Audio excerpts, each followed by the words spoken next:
Mr. Catalina, you said as we jump into the future, we should be unafraid. But what if, when we do jump into the future, there is something to be afraid of? Hello, and welcome to Watching Worst Films, your guide to Razzie history. My name is Jericho Reed, with me, Kyle Shamansky. Hello, hello. How you doing, Kyle? Yeah, I'm glad to be back. As always, it's that time of the year, isn't it? Yeah, Yeah, I'm good. How are you doing? yeah, I am good. I'm happy to be speaking about a fresh bunch of films. As Good, if good. you have not listened to the podcast before, me and my friend Kyle set out to watch every Razzie Worst Picture winner. We achieved that feat, and now we just get to sip Mai Tais on a beach and Mm-hmm. wait until we get a new film every year. Mm-hmm. So, this is our annual Razzie preview show, and the format for this we have established is that in the first half, we predict what the nominations are going to be as we're coming to you before they have been announced. And then we're going to reconvene for a second half when Yep. the shortlist is out, and we're going to react to the nominations and predict what we think is going to Mm-hmm. win. So, in this first half, we're just going to go through all of the categories and what we think the Razzies are going to nominate. Not Yeah. necessarily what we think are the worst No, no, films, no. No, but no, what no, no. we think they'll go for. And it's always good to clarify that this is our predictions in the Razzies, not our own. Yeah. Ever. A lot of these are not for me. These are trying to get in the mindset of a 60-year-old. So remember that. Invariably, we will inject our own opinions as Of we course, of go, course. but yeah, we're not setting out to create our own list here. Without further ado, should we start off with the biggie, I worst think we always picture? have done, haven't we? We've always gone. We blow Um, our load at the start and then just work our way down. I actually had to check what we did, so I listened back to like 20 seconds, and there's one where we say let's build up to worst picture, and then we forget to do it, and so the Yeah, second perfect. half starts with us being like, oh, quick, let's I love that. but just so we don't do that this time, Hmm. yeah, Hmm. worst picture. So, do you want to start? Do you want me to start? No, you start. You start. You're the best at leading. I will say for my actual list this year, it's a little bit better than last year. I did a little bit more thinking, Yeah. and that's because I do think there's quite a few contenders for throughout each category. So I'm quite excited for this one. So take us away, Jericho. Okay, so worst picture, my number one. It's my number one draft pick. I think we're going to be watching this film. It's Megalopolis. Yeah, and we've said you've said this before, and I can't. I can't. My heart won't allow me to do it. So I think it's a really good pick. I think Yeah, Megalopolis is walking away with a lot of Razzies, yeah, but I don't think it's going to be the one. yeah, I'm going with Joker 2 Part 8, whatever the hell it was called. yeah. I think that's a easier hit for the Razzies. I think it's punched down a little bit more. And I will think Mr. Razzie might have seen Joker 2 more likely than Megalopolis. So I don't know. Oh no! Mr. Razzie, he's a Coppola guy. He's an Academy pedigree. He's there for Coppola. I Is he think a he's Coppola? more. Are there Coppola fans post Dracula out there though? That's the. I don't I necessarily. mean, I mean, I don't think he's a Coppola guy, but I think he likes the narrative of the guy who made The Godfather made a film where John Voight is, hey, check out my boner. um, yeah, I I think they're both really good choices though. As yeah much as, yeah and this is it. I mean, I said before. I'm sure it was the last episode. My heart was on Madam Web. I still yeah think that Cape Shit's let me down far too much, and I know I'm picking adjacent Cape Shit, but yeah, I thought Madame Web, Craven the Hunter, all these crap would have been obvious front runners, but no, it's got to be Joker or Megalopolis. I strongly do feel that. Okay, so Megalopolis is my number one. I'm sure we'll talk about that more as it goes on. I imagine we're going to be doing a full episode of it. But yeah, I think the narrative of he's been trying to make this for ages. He Mhm. was like hit after hit, like with The Godfather, The Conversation, Apocalypse Now. All the stars are here. We've got the weird Adam Driver performance art Mhm. thing. I think there's a lot going on with Megalopolis. And The senile, yeah, deteriorating yeah. man, like death of an empire. I think it's the it's movie for our time and place. it's almost my hypocrisy, I guess I'm going to say. It's my contradiction here because I can see it sweeping. I can see it picking up every single award except Worst Picture Yeah, because of the Razzie brain and the rot of it. Something in my heart says it's not getting lifted up. Something in Yeah, my heart says we're not watching it. yeah, fair enough. So that's my number one. My number Yep. two, Joker, Folie à Deux, same as you. There's no world in which that doesn't get nominated. It Yep. was a colossal box office failure, like massive budget, sequel to like Academy Award, Juggernaut, like what was it, 9 nominations or something? Yeah. And then it comes out and everyone hates it. For what it's worth, I don't think Joker 2 is good, but it's like an interesting film. Like, I Yeah. like the idea of making a meta sequel about the impossibility of making a Joker film. I just wish he had Hmm. made it entertaining while he did it. I was talking to former guest Isaiah the other day, and this is his tip for winner. Yeah. He like you, he thinks Joker Yeah. is sweeping it, which has got Very good. it's got a pretty compelling narrative. I just think the old Hollywood legacy thing might be what tips it in Megalopolis's favor. Any other year, Mhm. I'd probably say Joker. Yeah, no, that's what I'm saying. It's gonna. This is one of the tightest years, I think. Yeah, yeah. There is. I have a top 3 to 5 to 10. Like it's very, very unique year. Okay, so moving on. My number three Hmm. is Reagan. Oh fuck! I forgot about Reagan though. Shit. Yeah. Shit. Again, any other year, Reagan could be the one. Like, Yes. I totally forgot about Reagan. I haven't seen it either, so it's yeah, gonna win things though. I don't think it'll yeah, win. I think you're right. I don't think it'll win worst picture, but yeah. there's definitely some categories lower on that will definitely pick up. So for listeners who aren't familiar with Reagan, it is a biopic of the what must he be? 39th? I don't know. Trump's Rapping Ronnie? 45. Trump's 45. Obama's 44. Trump's Bush 40. is Yeah. 43. Clinton is 42. Bush is 41. So is Reagan 40? Must be. 40th president of the United States. It's a Yep. biopic about Ronald Reagan. About Rapping Ronnie, the film star. Okay. With the monkey. Yeah. So, and it's also this isn't like an Oliver Stone biopic. This No. is like a conservative biopic. Mhm. It's funded by right wingers, and so it has a completely like adult take. All your favorites are in it. John Voight is in it. Mr. Dickovich from Spider-Man 3 is in it. Johnny Drama from Entourage is in it. Dennis Quaid is Reagan. Yeah. It's a very peculiar film, which we will probably talk a bit more about. But that's my number Mhm. three. No, that's What's your well. So again, my top one's hard because I didn't want to put Craven and Madame Web. yeah? My brain wants 3 fucking cape shit movies in a row, but I'm not gonna do it. And I was trying to think. So my only other one that you haven't mentioned there was Borderlands, Oh the yeah, Kate yeah, Blanchett Jack Black video game adaptation yeah, that was delayed or put in a box for a couple of years, yeah. probably post COVID. I never seen it, but Jamie Lee I got Curtis is like, I've won an Oscar in the interim. Can we yeah, I forget about know. this? Can we She should just lose that Oscar. Take it away from her now. So yeah, like I have a few friends that are hardcore Borderland fans, and they hated this movie. Like Yeah. on a level that maybe since Uwe Boll hasn't done for video games. Ooh. This was very, very, very despised, and Yeah. I think it'll come up later as well. Yeah. So yeah, I don't think it's going to win. I think it might get other things, but yeah, my heart's got those are my top 3. Borderlands is just there to break up cape movies. Yeah. Yeah. That's a good call. My next one is Unfrosted, also Oh known fuck. as the Jerry Seinfeld Pop Tarts movie. Also known as the other movie I forgot about. Fuck's sake. So this was a Netflix production. It's like if you were to be incredibly charitable, you'd almost say like it's a parody of these like brand biopics, like Hmm. The Social Network, The Founder, the tale of a product. If you're to be incredibly charitable, you'd say that's what Seinfeld is going for. Yep. But he's not. It's just like a capitalist love-in of like, hey everyone, Pop Tarts. What's the deal with Pop Tarts? uh, yeah, it's weird. It's a. I remember seeing the trailer for it. I still Yeah, haven't watched it myself, but who's this for?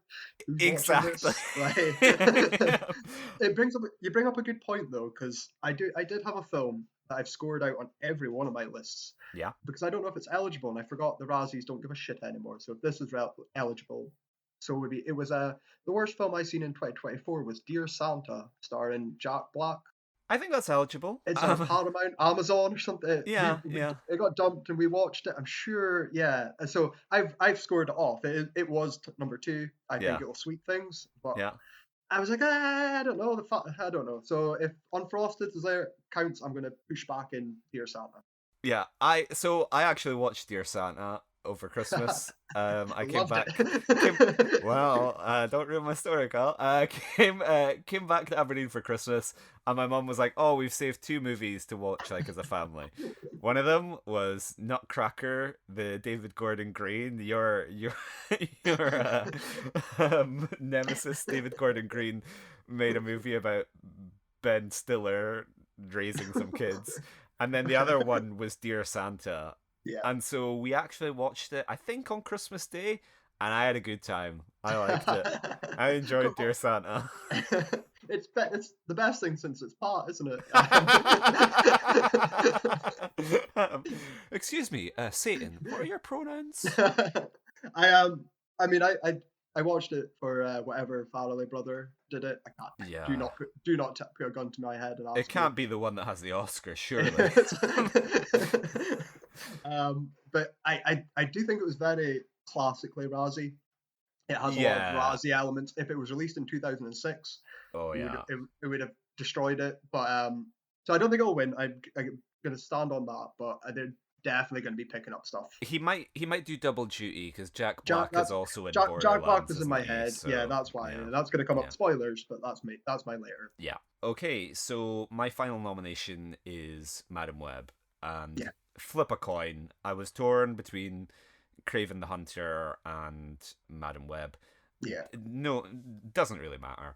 For what it's worth, I enjoyed Madam Web a lot more. I thought that was a fun time. I enjoyed it. It was entertainingly bad, whereas Craven just bored me to tears. But on that basis, I would say Craven is worse. But I think Madam Web is more eye-catchingly bad with... You were hunting spiders in the Amazon with my mom when she died. Yeah, I think it's got more of it's got that meme quality to it that Craven doesn't have, or any of the other ones. Okay, and my only last one here, and I don't even know the name of the movie, so I wrote down the movie where Zach Levi has a magic crayon. What was that called again? Oh, Harold and the Purple Crayon. Zach and the Magic Crayon. Yeah, he draws things. And Yeah, yeah. Like, I watched the trailer for it once, and I was like, "That's gonna win an award." Yeah. So that's there, but I don't think Zach's bringing anything home. Yeah. My honourable mentions: Craven the Hunter, which kind of covered, and then Argyle, Agent Argyle. Argyle. Yeah. Which was that hated? I never seen it. That got kind of critically panned, but it was in the first couple months of the year in a way where everyone kind of forgot about it. And I don't know. It's like it's not catastrophically bad. It's just mediocre bad. It's what's his name? Matthew Vaughn. Is it just another Matthew Vaughn film? Is it? Well, the funny thing is Matthew Vaughn has given up. Like Matthew Vaughn basically hasn't made anything which isn't a Kingsman film in the past decade. And then he leaves the Kingsman franchise to make this, which is essentially a Kingsman film. And I watched Layer Cake the other day, and it reminded me how much Matthew Vaughn used to have the juice, and now he's just like a parody of himself. I've always associated Matthew Vaughn, I didn't even know his name, as Guy Ritchie. Yeah. Not Guy Ritchie, though. Yeah. You've got Guy Ritchie, and then you've got the one that's not Guy Ritchie. We have Guy Ritchie at home! Yeah, that's the one. Yeah, okay, that's a good shout. I forgot about that. I just didn't... Too British. I don't think it's coming up in the Razzies. Yeah, fair enough. Moving on to director. So, number one, he's the big boy. It's Todd Phillips. It's Todd. Yeah. I had more of a conundrum here with your Francis Ford Boomer. I was like, I don't see Megalopolis winning, but I can see Ford bringing home one last award before he croaks, and it's going to be a Razzie. So I've actually flipped here. I'm going with Francis as winning director, but because of the Razzies tradition of not having director and picture be the same. Yeah. I'm going with Francis. Yeah, Todd's a loser. I'll make my call in part two, because there is no doubt in my mind that both of these men will be nominated. So I'm going to kick that can a little bit down the road. I do think there is Phillips is a more interesting winner for me in that he kind of Coppola, you have to pat him on the back for fair enough. You wanted to make this for ages. You used your wine money. you got it made. Whereas Todd Phillips to deceive Warner Brothers Mm-hmm. and, and deliver this, and it's Just just like fantastic. he's such a martyr. Where like it's basically like the Joker 2 is the Todd Phillips story of like everyone thinks I'm this thing and they desperately Mhm. want me to be this thing and I don't think I have it in me. I don't think I can do it. So Todd Phillips just is Arthur Fleck, and for the movie to then end, spoilers, with the Todd Phillips surrogate getting killed by someone who's just a Yeah. leaner, more dangerous version of himself. It's just such a nice little pity party. Yeah. So yeah. Okay, and then my number 2 was Francis Ford Coppola. Yeah. We've covered that. My number 3, I'm gonna have to look to see this name here because number 3, all I'd written down was Madam Web. Yeah. There's a few of those for me, mate. Yeah. So, Madam Web was directed by an individual, not Madam Web. It was S.J. Clarkson, another Brit. Her credits include Doctors, Casualty, EastEnders, Footballers' Wives, and Life on Mars. Wow. Madam Web was her first film, first feature, and quite possibly her last. Back to Casualty.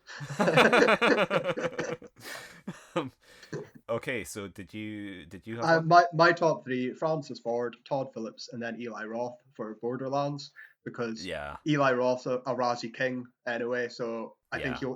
he's guaranteed the nom. He'll never win it. And then I didn't bother to put all the other ones because I didn't know who the hell directed half of them. So Fair enough. Fair enough. My number 4 is Sean McNamara, who directed Reagan.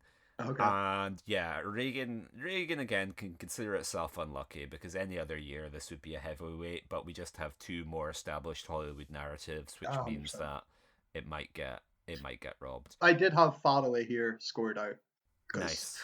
so I'm gonna, yeah, he might get a nom because it's a name, but yeah, Yeah. I'm sticking with my 3. Yeah. Okay, and my final nomination, this is a bit of a curveball because I haven't actually seen the film, and indeed I'm quite looking forward to the film sincerely. Robert Zemeckis for Here. Okay. It's not appealing. Okay, yeah. I'd put money that Zemeckis isn't popping up here. Yeah. I don't Uh, know. It's been out in the US. It's not been out in the UK. I don't like to know anything about a film going in, mhm. so I've tried to avoid hearing anything. Everyone I know watched the trailer and was like, "This looks awful. This is horrendous." Zemeckis has shat the bed once again. Well done, old man. But I watched it and I was kind of like, I think I might like this. So, I can only judge by the trailer, which was unique. yeah, I like the Forrest Gump reunion. yeah, I like it not being discussed in dead-eyed CGI. yeah, So small improvements for me with Zemeckis, but I don't think I'll ever watch it. I'll wait yeah, for your review. yeah. Fair enough. Okay, so honorable mentions. I now have J.C. Chandor for Craven. Well, the funny thing is, J.C. Chandor is like a great director. He made All Is Lost, the Robert Oh, okay. Redford on a Yeah. boat film. He made Margin Call, which I haven't seen since it came out, but I loved as like a teenager.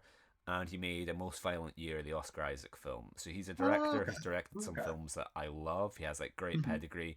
And Craven, there's snippets, there's like glimpses where you can see a version that he might have wanted to make, but it's shit. And it's Yeah. like it's just like I don't know, we've spoken about how like the guy who made Pig went off and made like a Quiet Place spin-off, Mhm. and just how people make like incredible films. Say Mhm. perhaps Barry Jenkins wins the Oscar for Moonlight and then makes Mufasa. People who like have made incredibly Yeah. interesting work and then just take a paycheck, and Yeah. JC Chandor is one of those. Yeah. My next honorable mention, Zack Snyder for Rebel Moon Part 2. Fuck. That's a good So shout. That's a good shout. Rebel Moon Part 1, I think, got off scot-free, and Snyder himself has managed to avoid, I think, even with like Sucker Punch, and like I don't know if he's ever come up on the show. I think Dawn of the like Dead? maybe. I'm sure I asked you. Have you seen that? I like that film. We might have just been talking Schneider adjacent, but Yeah, I'm perhaps sure that Guardians of worst the Galaxy. remake or some shit. Like, Yeah, what? yeah. Yeah. I think we've spoken about him in relation to like the Justice League and the Snyder Cut and things, and we've spoken about how like we don't think that Mr. Razzie. We think Mr. Razzie has too much of a sense of self-preservation that he's not going to nominate the director that most people are insane Yeah. about. But he's not making cape shit anymore. He's kind of cooled a No. little bit. It might be safe to touch. Um, And Rebel Moon fucking sucks. I've done a Rebel, quick Google. yeah, Sorry, he was a nominee in okay. 2017 for worst director Oh well, I'm for just Batman speaking. versus Superman, and that's where we would have Fuck. Of course. adjacently went across to Of his path. course. How could I forget that? Batman versus Superman, obviously. Obviously, But yeah, Rebel Moon is horrendous. Rebel Moon is his like, hey kids, you like Star Wars, but have you ever yeah. wondered what if Star Wars had rape in it? Well, here you go. Well, that isn't that just fucking Netflix's shit now as well? Though it's Yeah, they yeah. did it for Landis, they'll do it for Snyder. What's your twist on Star Wars? Oh, this one has orcs in it. Oh, cool. 150 million. Yeah. Max Landis is like, what if Han Solo was an orc? Zack Snyder's, Genius. what if Han Solo was a rapist? Yeah, Oh, God. And then my final honourable mention, Nicola Peltz Beckham, who directed Lola, which has since been renamed Lola James. So is this movie on your radar at all? no, it's not at all. Please let me know. So Nicola Peltz Beckham is the wife of one of David Beckham's talentless offspring and the child of Nelson Peltz, the hedge fund investor. Yeah. And she directed this vanity piece, Lola James, which is basically like, what would a Sean Baker film be like if it was directed by a moron? A Nora James by Nicola Beckham, and it's just like a sad sex worker. It's horrendous, and Okay. like children of billionaires should not be making movies about people in poverty. No. I don't know how much more clear I can make that, and No. it's just it's awful. And so that brings us on to our next category, worst actor. Ooh, okay. So Wow. my Excellent. number one spot there is Mr. Leaf Phoenix himself. It's Joaquin, baby, for Joker Folie à Deux. Yeah, I don't think even. Do you think it's? What's your thoughts on that? Give me some rundown. Um, it's tricky because like so many things about Joker 2 are just Joker 1 again.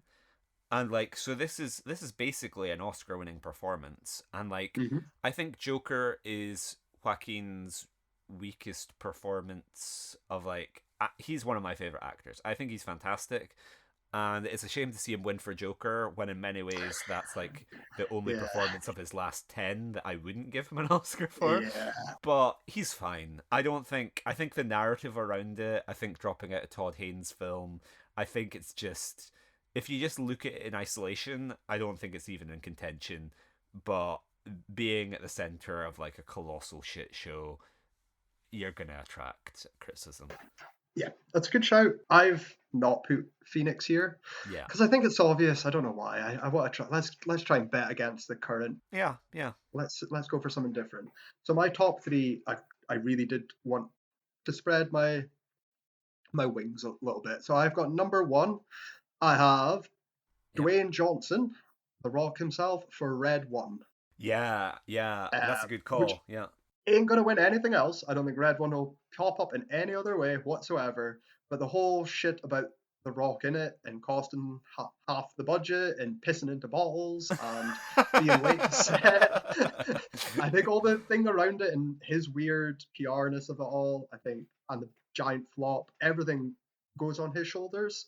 This was his game changer, just like Shazam or whatever Yeah. fucking film he was in. The Like it's a plot. hierarchy of power in the Santa Claus universe has Exactly. changed. It's a way to get changed forever. Yeah. So yeah, I've got to go with Dwayne. I think he's got to be a winner here. I considered him, but my honorable mentions were too stacked that I didn't even put him in. Partly because I haven't seen Red One, so I don't know Yeah, how. neither have I. Neither have I don't I. have a personal connection to it, but it marks out what a great year this is for the Razzies. Of like any other year, he could be a lock for the win potentially, but like it's just such a fun. I mean, we might take this back when we see the nominations, but it's an interesting year It with is. a lot of Yeah, it strength. is. My number two, you know him as Mr. Substance, but I know him better as Ronnie Reagan. It's Dennis Quaid. Oh, yeah. I mean, he can win an Oscar and a Razzie in the same year. Yeah, yeah. this is his chance. Yeah. I've left him completely out. I have no association to Reagan. It's for you. I don't think it's a terrible performance. He's honestly probably the best thing about the movie. I can't quite remember, as it's been like a couple weeks since I watched it now. But like, I think he captures the voice, which is kind of what you want in a Reagan. Mr. Oh yeah. Gorbachev, tear down this wall. And so, like, the movie's ridiculous, but Dennis Quaid would be the only thing that I Yeah. would kind of keep clear. He's certainly No. like, when you compare him to Lawrence Fox, he's like fucking Brando. Mhm. So I think the Razzies will go for him, but I don't necessarily think he is terrible. Right, for next up for me though, it's a very obvious one. It's because I haven't picked it in any other category. It's Aaron Taylor Johnson in Mm, Craven the Hunter. yeah, It's also I picked this because we just went to see Nosferatu, yeah. and then I was like, wait a minute, you're fucking Craven the Hunter. You win. You know, you don't get away from that easy, do you? Mr. Eggers, someone sneaked into your film. Might want to remove him. I do like Aaron Taylor Johnson though, but I think this is my only Craven, and even then he's second, so it's not Yeah, even. They're yeah, not winning. yeah. Okay, my number 3. What's the deal with golden raspberries? It's Jerry Seinfeld I for wish I Unfrosted. remembered. I wish I remembered Unfrosted. Oh, that's good. So I guess we kind of skated over this for picture, but I fucking hate Unfrosted. If Unfrosted is my worst film of the year by leagues. I don't think there's any chance of it winning, but if it does, I cannot face the prospect of watching that again, because it's just No, like fair. it kills me inside in a way which like it's not quite My Pillow levels, but this would be one of the more eye gouging winners. Hmm. And Jerry Seinfeld is part and parcel. Watching that smug little face of his as he just like gurns Is his it way through. is it his first lead in a movie? B movie. Oh yeah, touche, touche. um, I'm not counting that. Live action. I want to say he's done like how Ricky Gervais had like Ghost Town and things. I can picture Jerry Seinfeld in. He's the man who notices what the deal or with. He seems like he must have been the lead in films, but I don't know. He is incredibly wealthy from his television work, and he's not renowned for like a work ethic, is he? So I could completely Yeah. see him like he's retired to spend more time with his 19-year-old partners. He's retired to spend more time with other people's kids. Yeah. I have one last one here for myself, Yeah, which is very out there. I had to make sure I got it right. I just wrote down whatever Skarsgård was in The Crow. Um, Bill. and I was like, it's Bill, Nosferatu. yeah. Yeah, it's Yeah, that's what I was like, Orlok. right, Yeah. both of them together. Fuck, I I have missed the crow. That was my That's The a Crow isn't winning anything. yeah. I don't. No. I just think he's gonna get a nom.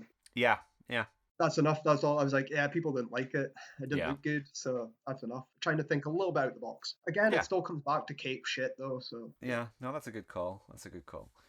Do you want to make a tasteless joke about someone getting shot on the set of The Crow? no, no. Alec Baldwin was not in The Crow.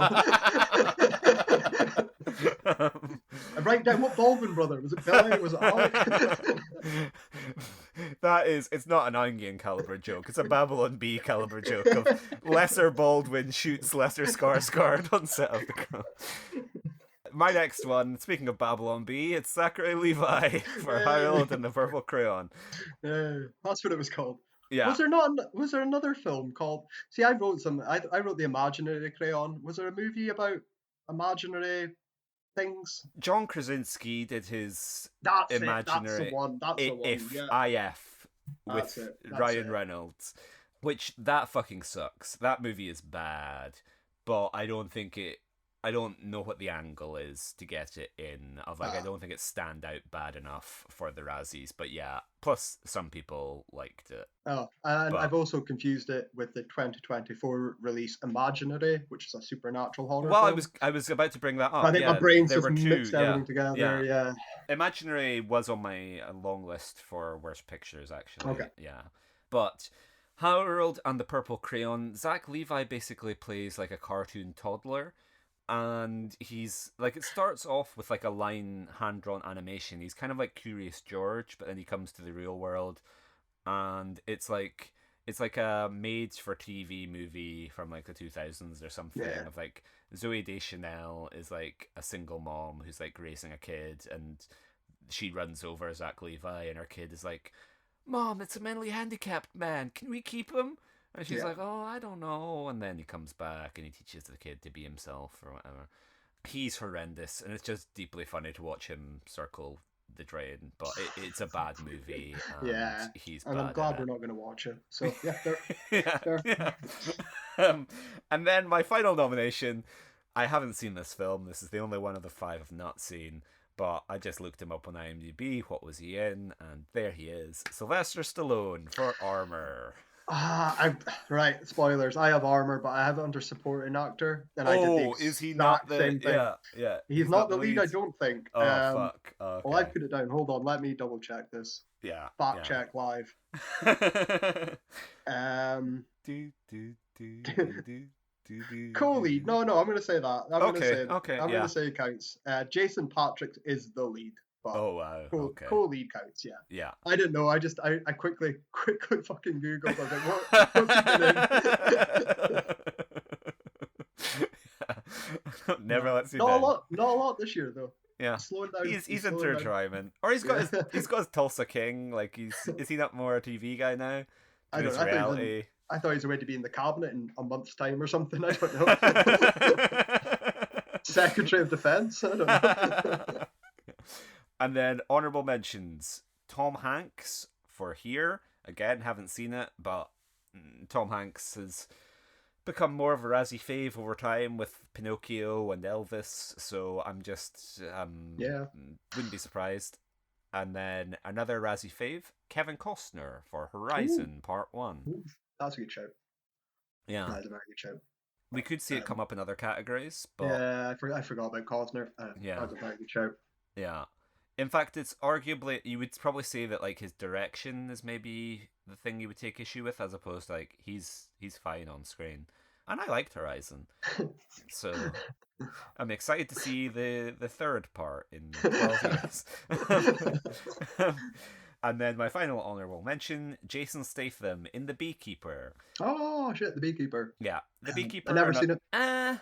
It's like, what if John Wick kept bees? That sounds Um, sold. what if John Wick kept bees and he had to fight Hunter Biden or something like Yeah.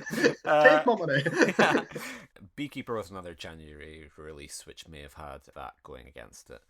So that brings us on to our next category: Worst Actress. Ooh, perfect. So number one, Dakota Johnson, Madam Web herself. Exact same. Exact for the first time so Yeah, far in yeah. our predictions. Yeah, I had to put it Dakota because, like I say, Madame I don't think is picking up, but Johnson will. You've said it before. The line delivery, everything that's made it famous. Yeah, I almost think it's slam dunk. You know, I think it's one of the Yeah, easiest yeah. calls.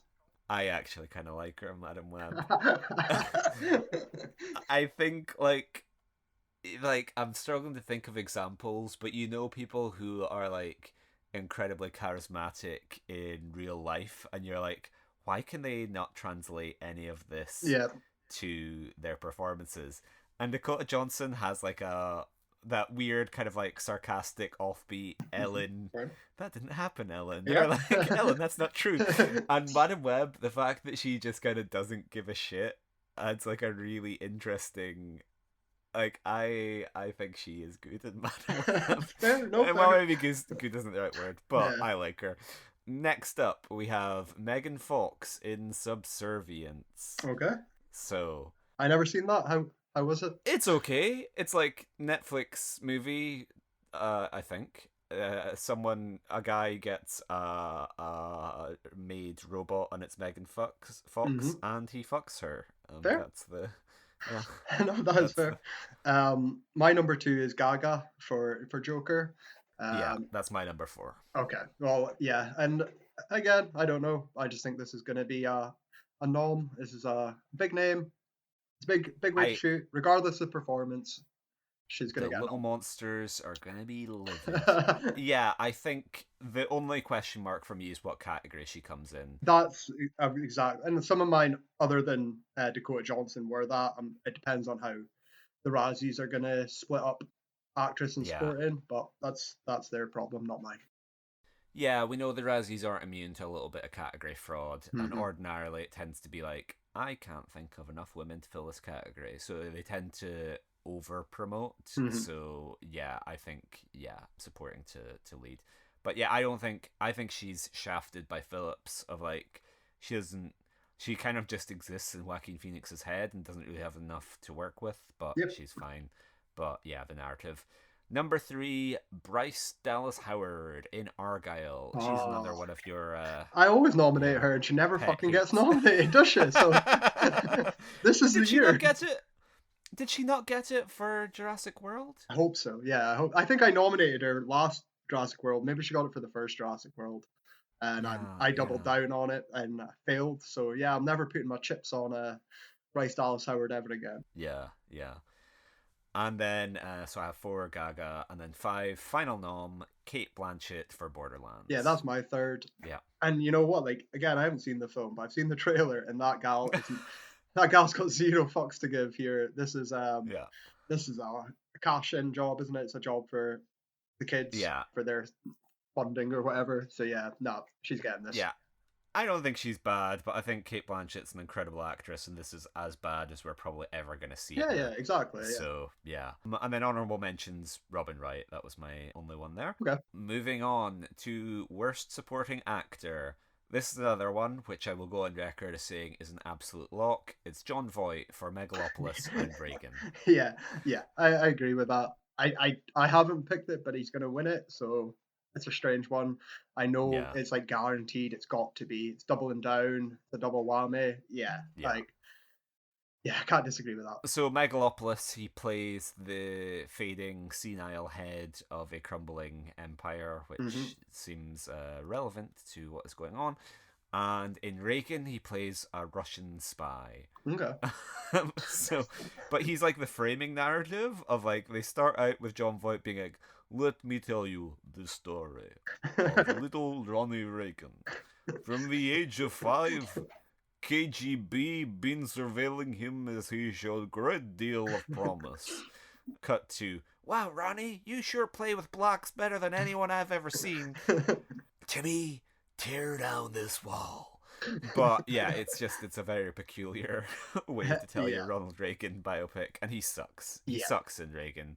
I actually think he's one of the better parts about Megalopolis, but nevertheless. Number two, Henry Cavill for Argyle. Yeah, that's a good shout. You're rolling on the Argyle train here, but Yeah, yeah, it's a yeah, good shout. It is a good shout. yeah. He's not in it very much, but like, yeah. I can see a world in which Argyle gets no noms. I can see one in which it picks up quite a few, and yeah, he's just a bit of a lunk, Hmm. and he has a stupid haircut. Number three, Russell Crowe for Craven the Hunter. Didn't even know he was in Yeah, yeah. it. Fair. He's Craven's da, oh mine papa. Fair. He's doing a funny accent, and we've seen with Pope's Exorcist that the Razzies do not like Hmm. funny accents. Um, So, anyway, all Russ is here's my three for supporting. By the way, good. I've cheated here because I think the Razzies will cheat here. I have anybody from Megalopolis, be that Shia, be that Yeah, Hoffman, be that boy, anybody. Take your pick. Some male. yeah. I have either Jack Black or Kevin Hart for Borderlands. I Hmm. feel Jack Black's gonna because Jack Black's controversy this year. That's why Yeah. I was thinking with Are Santa. you referring to Kyle Gass Yeah, yeah. controversy? And the absolute shit he keeps putting out. Yeah, Where yeah. At first, I was like, you're referring to this as being in Dear Santa, I was but like, then I was like, oh oh, no, this might be the. he's not had a good year, and Yeah, I think this is a good time to dunk on him. yeah, And then my third one was Stallone in armor. Apparently, is exactly what I wrote. So yeah, whatever yeah, that is. But yeah, this was quite a cheeky one for me, just because I don't know. It's going to be Borderlands or Megalopolis. I feel like they're the yeah, two pick your ones. yeah. Okay, so my final two noms, I have Kevin Sorbo for Reagan. Oh, I hope Reagan wins. I won't watch it now. Kevin Sorbo plays like a Baptist in Yeah, Reagan. of course he does. Yeah. Yeah, Reagan, you've got like umpteen number of people who could potentially come up, and I put him in partly just because he's the funniest one Yeah, for me and you. yeah. But like, yeah, his Hercules days are behind him. Mm-hmm. And then my final one, Hugh Grant for Ooh. Pop Tarts the movie, because I'm shit. so disillusioned I can't be fucked calling it Frosty or whatever it is. Jenny's Pop Tart. Yeah, I forgot he was in it, but I remember him in the trailer. So there Yeah, you go. he's not terrible. He's just cashing in whatever goodwill he had built up from Paddington, Yeah, and he's probably the most sizable supporting role and he's in probably it. redeemed So that with the love for Heretic. So he's probably yeah, the yeah, unfrosted means nothing to him. neutral. Yeah, Yeah. yeah. And then honorable mentions: Jim Gaffigan, Max Greenfield, Peter Dinklage, Christian Slater, Bill Burr, Dan Levy, James Marsden, Kenneth from 30 Rock, Thomas Lennon, Bobby Moynihan, Kyle Mooney, Patrick Warburton, Tony Hale, Hank from Breaking Bad, Fred Armisen, Cedric the Entertainer, Andy Daly, Sebastian Maniscalco, John Hamm, and John Slattery from Pop Tarts the movie. Oh, that's good. AKA Jerry Seinfeld's phone book for Pop Tarts the movie. Yeah. Anything to say about any of those, No, or shall we move swiftly on? I agree. If yeah, I agree. It's nice seeing some SNL names there. I hope they win something. Yeah, Bobby's yeah. time is now. On that note as well, that's my personal worst supported actor was Nicholas Braun that we discussed previously. So stay tuned for my Golden Raspberry Awards. Razzie Redeemer Award goes to Nicholas Braun for Jim Henson redeeming his performance of Nicholas Braun as Andy Kaufman. Then next up we have Worst Supporting Actress. Mm-hmm. So my first call for that: Sydney Sweeney, Isabella Merced, Celeste O'Connor, Madam Web. Oh, okay. I do have Sweeney here and someone else. What's the other girl called? Emma Roberts. I've double bobbed. Me. Put Is it? some respect on her Sorry, goddamn name. That's Peter Parker's I fucking I scribbled this down in 2 seconds. Yeah, anyone from Madame Web, but I think Sweeney's the name, so I disagree. I don't think she'll win it, but I have her as third. I think the only way she wins it is if it is a group, like all of them. I don't think you can separate her just on her own. Yeah. My winner is It's Jamie like- Lee Curtis for Borderlands. I think Yeah, our time's fair now. enough. It's ready. She also seems like the type of person that might collect. Maybe. Yeah, maybe but I'm making her seem more cool than Yeah, she actually but it'll be so uncool. It's not going to be Freddie. You know, they're not going to kick Jamie Lee Curtis out of the ceremony, and that's what I want to see. Pokemon Go to the Razzies. And then 2, this is a bit of category fraud, but Jenna Ortega for Miller's Girl. Okay. I forgot about that. Dreadful movie. That's the one where she's a student at a school with only 2 pupils and she fucks Martin Freeman. Or she doesn't fuck Martin Freeman. But Oh, fuck yeah, I forgot about it's that. the age gap. Problematic. The best Woody Allen movie that Woody Allen never made. And my third one, to show my boomerism, I had to Google. It's the artist formerly known as Twigs, or FKA Twigs, for The Crow. Yeah. The singing lady. Oh, of course. Yeah, she's the love interest. In The Yeah, Crow. and she got a lot of hate. And so Yeah. I was like, I'll put in there for some diversity. Let's mix it up a little bit. So they're my top 3. Yeah. Okay, my third, Throat Goat, Just Say No, Penelope Ann Miller as Nancy Reagan. She sucks. She's bad. I said that Quaid is kind of okay, but like Nancy, everyone who isn't Dennis Quaid in Reagan is awful. Mm-hmm. And Nancy plays like a pretty big part in Reagan. Next up, Jamie Lee Curtis for Borderlands. Yeah. So we've covered that. And then my final nomination, Zooey Deschanel, Harold and the Purple Crayon. Hey. So I'm taking this quite personally because I feel like she's just like the sellout of like the ultimate manic pixie dream girl has sold out and married a property brother and is now just doing Harold and the Purple Crayon. Mm-hmm. And she's fucking horrendous. She's just bad. And like Harold and the Purple Crayon is essentially Elf. Okay. Like the plot is basically the same, except Harold and his purple crayon is Buddy, and Zooey Deschanel. Yeah, it's kind of like the other end of her career from Elf, but the thing is the same. Of like, it's a little bit. I'm like, oh god, is Harold gonna fuck Zoe Deschanel?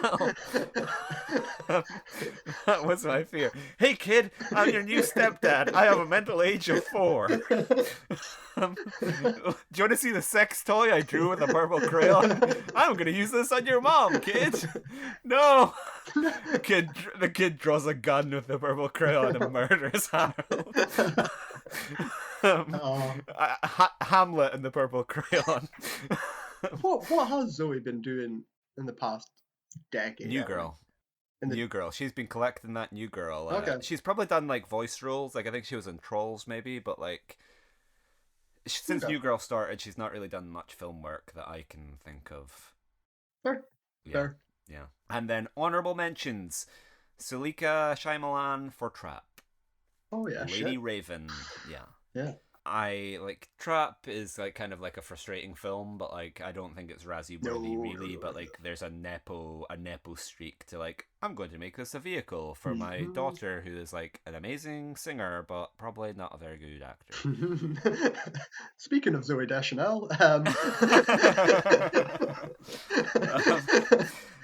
so moving on to worst screenplay. Yeah. Number 1, I have Megalopolis. Oh. Okay, this is just our picks, isn't it? Yeah, it's Joker for me, I think. Yeah. I think Megalopolis on paper will be great. I don't think Joker 2 on paper will be good. yeah, interesting. I don't really have much to say about Megalopolis on the screenplay level at this point in time. It is interesting, like, hearing about, like, all the things that Francis Ford Coppola was interested in, like, incorporating, and, like, I don't know, like, or like people say things like so go back to the club, or like the Emersonian mind about how like the metatextual element of like he's incorporated like Pygmalion and like various like texts. Like if I was a smarter person, I would have something insightful to say about like the references of Megalopolis, but I'm not, so I don't. But and I'm sure I've said this before, even about Trap or Shyamalan, I don't mind when directors have very unique voices. And I can tell it's them, yeah. So I appreciate it, even if it's weird. That's why I'm going to stick up for Trap and Megalopolis on paper. Yeah. Number 2 will find no advocates in this podcast. It is Unfrosted. Which, like we said, Jerry Seinfeld is lazy earlier, but like, how the fuck can you muster up the like energy to write this fucking shit of a on screenplay? Paper? This must be awful. Like this like, it's got to be like a production room, doesn't it? This is producers, not writers. This is we need Jerry, we need your friends, we need a trailer, we need. I don't know. I mean, if weird. Any movie has ever deserved the Harrison Ford quote of "You can write this shit, Jerry, but you sure as shit can't say it," it's this one. Yeah. Like I'm imagining John Hamm just getting the pages for this and just being like, "Sure, whatever, okay, fine." Again, I've said this on many people. He needs better friends. He needs someone to say no. He needs a Kramer. Where's George? Joker 2, we've talked about. Argylle. Argylle is a dreadful screenplay, and one of the funny things about like Argylle is like there's like kind of like a relationship which is central to Argylle, which is meant to have been like a relationship which has been on like hiatus for a year, and then like we might have spoken about this, or like it's like they've kind of like fallen apart and then they've reconciled, and then they're like, hey, it's our song, remember this? And their song is the new Beatles song. And I'm like, you picked the one fucking Beatles song which it couldn't possibly be, because this came out like 3 months before the movie. So they're like, oh hey, remember when we went on our first date like 2 weeks ago? I like that. That's funny though. It's just like, it makes me wonder, because Argylle is an Apple movie, it makes me wonder, like, was there some Apple synergy going on here where Tim Apple was like, and if you could plug the new Beatles single, that would be really, really good. Because why else would you do that? Like, I know people you could put it in the fucking film. You could just put it in the soundtrack and done. Yeah. like Simple. I can't remember. It might have been. It seems like a Kyle thing to raise, but someone was like, "Oh, but was it not the demo? It's Or the like, could they play 1917. the Do you remember when we Ex- went to John Lennon's house in the Dakota in 1979? Yeah. What a And good I was time like, that was. no, because I can hear 80-year-old Paul McCartney's vocals warbling on the soundtrack, so it isn't the demo version. What is the new Beatles song? Now and What's then. it called? Now and then, I I miss miss you. you. Of course. Yeah. I love it. I don't think the Beatles get truly great till Lennon dies. Like, it's his last three songs. Love them. Yeah, yeah. Right. My next one, however, Hmm. I don't even think I said number two.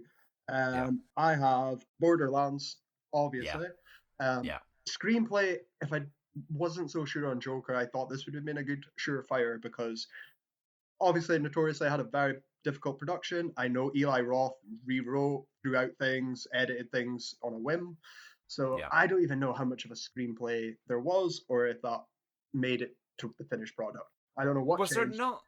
I don't know what the Was there fuck was not? going on. Is there not something about like someone famous had to do a pass on Borderlands or something? I can't. There's a troubled production there that I don't know enough about that I want to, and I'm probably going to read into it more. But yeah, something happened there. So I have that as number two. I was like, that's a mess. That's a mess of a film, of an idea from paper to product. So I'm going to go with that. I think this might be what I'm getting confused with. So the screenplay, Craig Mazin, the guy who wrote Chernobyl and Hangover 3, he did work on the Borderlands Okay. screenplay at one point in time. Did Eli? Do you have it open by the way? Do you have? Yeah, yeah. Eli's one of the credited two. Yeah, there you but go. Craig Yeah. Mazin, yeah. And then my final nomination, Reagan. Don't have much to say here because the Razzie screenplay category is often like a little bit uninspiring. It's normally just like the same movies that have come up for everything. So like, That's yeah, it. And my third's Madame Web. yeah, Based fair enough. honestly, only based not just on the shitty dialogue and the memes. I've always said to you I was a Spider-Man boy. He was my lad. Yeah, yeah. I remember Craven the Hunter in the comics. I don't remember Madame Web. What the fuck are you Do you not basing this? remember her from the cartoons turning up and just being like, Peter, something bad's happening, sitting in a chair? No, I don't at all. Yeah, She wasn't in any. I just don't remember it. I don't know what the base of. I don't know what the fuck that's about. So yeah, yeah, I've just put fair it in enough. there. Fair enough, fair enough. In the comics, she is like a blind, like, pensioner, which of course you naturally Yeah. think of Dakota Well, Johnson. I'm also like where's Helen Mirren is your comic accurate Madam Web. But as an 8-year-old boy, you're skipping to Carnage. You know, where's Carnage? When we're getting to the Carnage? Well, personally, I'm like, give me a little bit more mythology here. I'm interested in. Yeah. And then on to worst screen combo. Oh yeah. So number one, Joaquin Phoenix and Lady Gaga. One for one, absolutely Yeah. never in doubt, regardless of real chemistry or whatever. Yeah. This is just on paper. They're two icons at the center of a car crash, so yeah, they're obviously going to get nommed. Number two, Reagan and the de-aging. Oh yeah, Because there's a lot of Irishman type. Here is 90-year-old John Voight playing a 20-year-old KGB recruit. That's a very good. You know what? Now that's just clicked in my head. I wish I said, and I'm going to say it now because fuck it. Ian Holmes' corpse in Alien. Oh shit, that's a really good call. I forgot about what was it, Romulus? Yeah, that whatever the fuck that one was called. I'm going with that as well. That's my now second place. Alien Roma. Okay, number three for me, John Voight and Russian accent in Reagan. Because we know the Razzies hate an accent, don't they? They do. That's a good shout. After this, it's just all your any cast of Megalopolis, any cast of Madam Web, any cast of Borderlands. I've also just put Jack Black plus anyone and anything he's been in, he probably will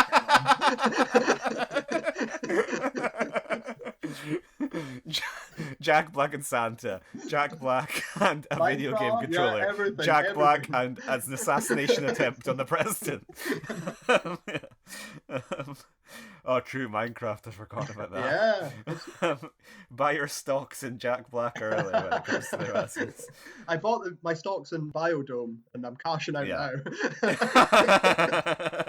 Yeah. My next one, The Color Purple and a Crayon. Nice. Not Jerry Seinfeld in a Pop-Tart? Oh fuck! No, actually, I didn't have that.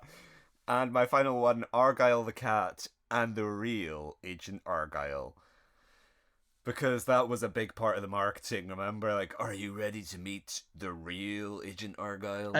Argyle has been deleted from my memory until you brought Which it is up. actually kind of the plot of Argyle, oddly enough. It's funny because there's an alternate universe in which you're into Argyle I would through like love a it. Fleming Yeah, kind of like yeah, way. definitely. Yeah. There is an easy parallel universe where I've fallen into the Guy Ritchie. Oi, give me this I thought you were gonna say where I've fallen into a pot punching of Madonna. goo like the Joker, and no, I was like, I've fallen into a vat of Joker chemicals, and it's given me brain damage, and my IQ is a lot lower, and I think True. Argyle is. It's the movie It's Snatch amazing. could have been. Yeah. My final one honourable mention goes to the Pop Tart Johns ham and slattery ham sandwich, because you must know this, but they're reprising the roles of Don Draper and Roger Sterling, Yeah. and like it's just soul crushing. It's so just like I remember the menswear guy from Twitter doing a big thing on how much like worse they're dressed in the Pop Tarts movie, Yeah, and it's just like it's just watching Jerry Seinfeld desecrate Mad Men. and it He's is. just pissing on Mad Men to be like, hey, that good thing you like? Yeah, Well, look at me Is taking he- a dump on it. because this is a big bone of contention for me in films. Is he Don Draper in it though? He's Don Draper, yeah. Is he named Don Draper? Yeah. Ah, fuck. Okay, that's shit. Because if it's just a It's wink, not John Hamm. No. yeah. Because Like, that's it's not your. I'm sure there's countless SNL, like, hey, legally distinct Yeah. entity, or like, it's like hot shots, yeah. I've done that with Million Ways to Die in the West being officially a Django film, yeah. and a canon sequel to Back to the Future, and I'm Yeah, like, oh, I yeah. hate it all. So yeah, no, Yeah, no, they are named Don and Roger. terrible. And then, worst ripoff, remake, or sequel. Hey, So, one, I have Lion King Mufasa being a ripoff of the Lion King live action remake from 2019, or the Lion King Simba's Pride, or like anything you want. Take your pick. But that's my one. so I've just not picked Joker because, like, let's try and go. True, actually, I didn't intentionally exclude it, but I've actually done the same. Sometimes it's just this is going to be a little bit more fun. My number one pick is Ghostbusters Frozen Empire. Oh, wow. Yeah. And I don't think I'll with anything else other than just, oh shit, there was a sequel for something this year. Just for my rundown, I have Ghostbusters Frozen Empire, Alien Romulus, and The Crow. They're my top three. Yeah. Not much new for me. I have Unfrosted in second place because it's just like, it's fucking hellish. What is it a rip-off remake sequel of? It's a rip-off of The Social Network, or like, it's like yeah, it's a rip-off of just Mad Men. It's a rip-off of the concept of making a funny movie. I don't know. I don't quite know what tact you'll take, but it's horrendous. And they're like it's so unoriginal. Mm-hmm. So this seems like the unfrosted category. Then I have 3 Madam Web, 4 Craven the Hunter, and 5 Am I Racist? Ripoff of Borat. Okay. No Zack Snyder. No Rebel Moon. No. Part 2. No, I didn't. I was like I spoke about it a couple weeks ago, how I did my prep for this of like, we know that like Mr. Razzie doesn't like, he has a weird relationship with the conservative movies of like, sometimes mostly he'll exclude them, but then occasionally he'll blindside you with like, and now you're watching the My Pillow movie, or like I'm not ready to watch Am I Racist on this podcast. I will go on record saying I will watch every single movie we have nominated so far in a row before I watch Am I Racist. Wow. That is fucking watching that. That is some statement. That is some statement. Cannot do it. I think my brain will melt out my ears. I just can't do it. Yeah, fair enough. Because I meant to speak about this earlier on in the Best Picture category, I guess, of like, because there are so many options, there's so many different paths you can take. One which we've not really given any time to is like the idea that the Razzies might think, no, this is our time to shine. Yeah. We need to take a stand. The Orange Man is back. The Cheeto is back in the White House. We need to rally against that. Mm-hmm. And so there's maybe a case to be made for Reagan winning as that reaction. There's like, I was just gonna speculatively put Dinesh D'Souza down for worst actor because I was like, he must have done something this year. But like, an Am I Racist is another potential reaction to that. Mm-hmm. But like, with just the way things are going with Trump too, he's won the popular vote. Like, Amazon, Apple, Facebook are like, no, actually, like, slurs are cool. Who cares about the truth anyway? Like, we're living in Elon's world now. Mm-hmm. The resistance is dead. There's going to be no pussy hats. There's going to be Orange Man is no longer bad. I don't know if the Razzies are going to tie their colors to the mast. So No, I don't think so. I don't see it. Yeah. And so that brings us on to Mr. Razzie Bullshit of the Year award, where occasionally they have something random, or like the Barry L. Bumstead award, or just like something special.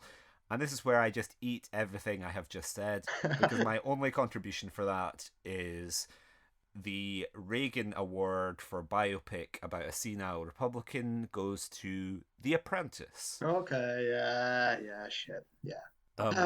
See, I don't have anything here. I was thinking I forgot about the Blumstein and stuff like that. I was going for Redeemer. Yeah. Well, we can hop straight into. I don't have anyone. Really, struggled. There's a nailed on one. Right, who's your nailed on? You are gonna fucking kick yourself. I probably will. Razzie Redeemer, Demi Moore for The Substance, after Striptease, Indecent Proposal, and every other Razzie nomination she's ever got. Fuck. Okay, fair play. Fuck. Yeah. Fuck. Okay. No, yeah, she should. She better fucking win that. Yeah. On side note, I absolutely loved her in that. I've actually done a 180 on my. Don't listen to my previous episodes. Delete them. We're George Lucasing it. But the fans, yeah. Get me an 80-year-old Paul McCartney to be like, now and then I miss you to me. Yeah, no, that's a great one. I totally forgot about that. I think I was probably thinking more of the Quaids. I was on that for Substance, and it was looking me right in the fucking face. Yeah, fair play. Yeah, I have a couple others. Marvel Studios for their hit Deadpool and Wolverine after the failures of the Marvels and Ant-Man Quantumania. It does sometimes do studios or things, but like, just cover my ass there. I don't think it's hugely likely. Another one, Adrian Brody for The Brutalist after Gay Dirty Harry. He never actually won for Gay Dirty Harry, I don't think. No. Adrian Brody. I don't think he's ever won a Razzie, but he's another like big awards season narrative. And then honorable mentions, Aaron Taylor Johnson for redeeming himself from Kraven the Hunter with Nosferatu. Okay. It was a dodgy week or so for you, Aaron, but you've got us back on side. Okay, yeah, that's fair. And then finally, Winnie the Pooh from Razzie winning shite to box office delight with Blood and Honey 2. Which I'm glad we're not going to watch, but I would, I will be really pissed off if he's lazy and he just fucking Winnie's the Pooh again. But yeah, no, it's a good choice. Very good choice. Very good shout. We've spent all of that time speaking about how this is such a great year, and imagine if like there's none of this. It's just Winnie the Pooh 2. Winnie the Pooh 2 and Am I Racist? Yeah. Then the podcast is over. Okay, so that brings us to an end for this half of the podcast. Join us in 30 seconds when we will be back. When we'll be crushed, we'll be devastated at how wrong we were. Hello, and welcome back to part 2 of the podcast. This is the middle section where we discuss any correspondence and various other pieces about the wider Razzie universe. So, Kyle, you have a little topic for debate this week, don't you? I do. It's something different. It's a positive note. I like positivity in this channel for a change. Yeah, so something you do every year is your top 10 list of films. Mm-hmm. And oftentimes I do look at them and I'm like, yeah, that's interesting. But it actually led to a conversation with me and my girlfriend Sophie about some of the choices, and Oh no. it made me want to make my own list. So I have done that for the first ever time. Okay. I never really rank things in the same way, but Yeah, I'm not.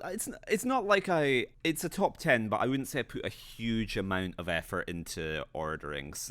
Loosely ordered, but a lot of people are like, "Why is number 7 above number 8?" yeah, And yeah, it's subjective. absolutely. So yeah, I thought that'd be a nice change of pace for her. So yeah, if you want it, right. So let's take it away then with number 10 for yourself, Jericho. What's yours? My number 10 is La Chimera, Oh, the Alice Rohrwacher movie about an archaeologist, a sad archaeologist, okay. And why did that make it Josh to your top O'Connor. 10? I just really like it. It's a very me film about love and loss and the past, and it's a very nice sort of like mood piece to just drift through, and it features like an incredible suit that gets progressively more dirty. It's the Die Hard best of suits, Yeah. and I really enjoyed it as like art house Indiana Jones. Oh no, that's absolutely fine. Yeah. That makes perfect You? sense. My number 10 was something you recommended that I Uh-oh. ended up loving. Was Juror number 2, Okay, which yeah. I've spoke about before at length to you. What a fantastic movie! Just a fantastic, Yeah. condensed, perfect little thing. Something that I've missed so long. This to me was like, I don't know, almost like a 90s film to me. It just Yeah. what I felt like everything. I could see Jack Nicholson in this role, and somewhere Tom Cruise is here. But yeah, no, I absolutely adored it. I loved Eastwood. I loved all the Yeah. performances, and it was a big surprise because I didn't think it would be end up here. So yeah, that's my number 10. Yeah, Juror Number Two is a great movie. Mhm. It's like you said, it's the ultimate. Wow, they don't make them like this anymore, Nope. and it's a shame that the only person making these films is a 90-year-old man. Right. So what have we got next? My number 9 is Ephes. Okay. So this was a film I saw at the London Film Festival. It is about two amateur baseball teams who get together to play the last ever game at a baseball stadium. Oh, okay. It's getting closed down, and so this is their kind of farewell. Yeah. So and And there's no it Muppets to save the day. There's no. no, yeah. Excellent. And it's like it's a little bit Richard Linklater-esque of it's just like a talky piece, and it like follows the entire game from like starting in the afternoon, players running late to turn up, goes through into the evening, spoilers, twilight, them finishing the game lit Mm. by cars. And I liked it. The members of Chapel Trap House are have like little vocal cameos, and it just like the dialogue's great, and it really captures like the best part of sport and sort of like those experiences I'm sure you had playing Hmm. football at night where the lights are going Yeah. out and you're like, no, next goal wins. We can still see. We can still see. We can keep going. Hmm. So yeah, I just thought that was like a really really great film. Yeah. So No, that's a good shout. So my number 9 coming in is Long Legs by Oz okay, Perkins. yeah, Which I'm surprised because I didn't love it. I liked it yeah, a lot. I didn't love it as much as Judah number 2, for example, coming out the cinema, but it yeah, stuck with me. And yeah, the more I think about it, I really enjoyed it. I don't think it revolutionizes, but I would recommend it probably more than Judah number 2 to a lot of people. So I really really yeah. enjoyed it, and I'm looking forward to the Monkey, I think it's called, from Oz I was Perkins gonna Flicks. ask, yeah, Yeah, hell yeah! Like just yeah, I like to see new creators, and I really enjoyed it. If it wasn't original, it was the Blues that did it really really well. best movie by someone in the Perkins family, would you say? No, Psycho 3 exists, my friend. um, yeah, I went into Longlegs with incredibly high expectations, as everyone who wasn't my brother said it was incredible, and it probably crumbled under that weight. Like, I agree with you. It's worth seeing. Yeah, and I But think the expectation things would have skewed me because yeah, I went in there just thinking it's just going to be Silence of the Lambs. That's all I thought. yeah. Like it would just be a rip I off. honestly probably would have liked it a bit more if it Yeah. was just Silence of the Lambs. Excellent. um, okay, so moving on, we are now at number 8. My number 8 is June 2. Well, So, this is a double whammy because it's also obvious on my list. It is yeah. number 1 for me. Wow. I think, and this is I'll go with how I kind of broke down some of my thoughts. Dune 2 for me was a cinematic experience, and I fucking hate saying that, but like, Yeah. I was so happy to be sitting in the theater watching it in Yeah. the way it should be presented, and I was found, I was just dumbstruck by how beautiful, and I was overwhelmed by it, I must admit. I think it did have such a big impact on it, but I watched it back again semi recently with the first one, Okay, yeah. just because I wanted to see them closer together. And yeah, I fucking love that second film. I love it so much more Yeah. than the first one. Wow. I adore it. I think it's fantastic. So yeah, it's my winner by technical achievement, maybe more than substance, pun intended. I But yeah, I loved it. I kind of know what you mean. Like, most of the films above it are films that I had like a strong emotional connection Hmm. to, and I didn't really have that with June 2. But yeah, it's just like a cinematic achievement. Similar to you, saw it like opening night, BFI IMAX, and like the spectacle of that, and just some of the shots. I was like, wow, this is like people say about watching Cinema, Lawrence of yeah. Arabia. I find But yeah, it takes yeah. that it's so rare these days to actually have that feeling of awe on a screen. So it achieved it for myself, and that's a rare fucking thing these days. Yeah, yeah. Gonna take a moment to pay our respects to David Lynch, who's been like a Yes, huge, huge part of the podcast, yes, given we work him into conversation most every most day. weeks. Yeah. So, R.I.P. David. But I was half expecting you to be like, the only thing that was holding June 2 back was Austin Butler. Oh, Have you not got Sting out of retirement? for the record, I love Lynch's version. I think it's I know you do. I Yeah. fucking love it. I I think the biggest compliment I can actually pay Villeneuve's Dune is I don't think of Lynch, and that's an incredible fucking feat. Like, because anything Yeah. else, I would just be thinking, where's Patrick Stewart? Where's his food?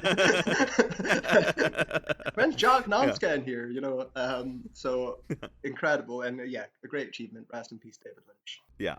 Okay, so do you want to give us your number 8 then? Yeah. My number 8 is the BAFTA award-winning British Best Film, Kneecap. Um, Straight from Ireland. I seen this in a mystery secret screening.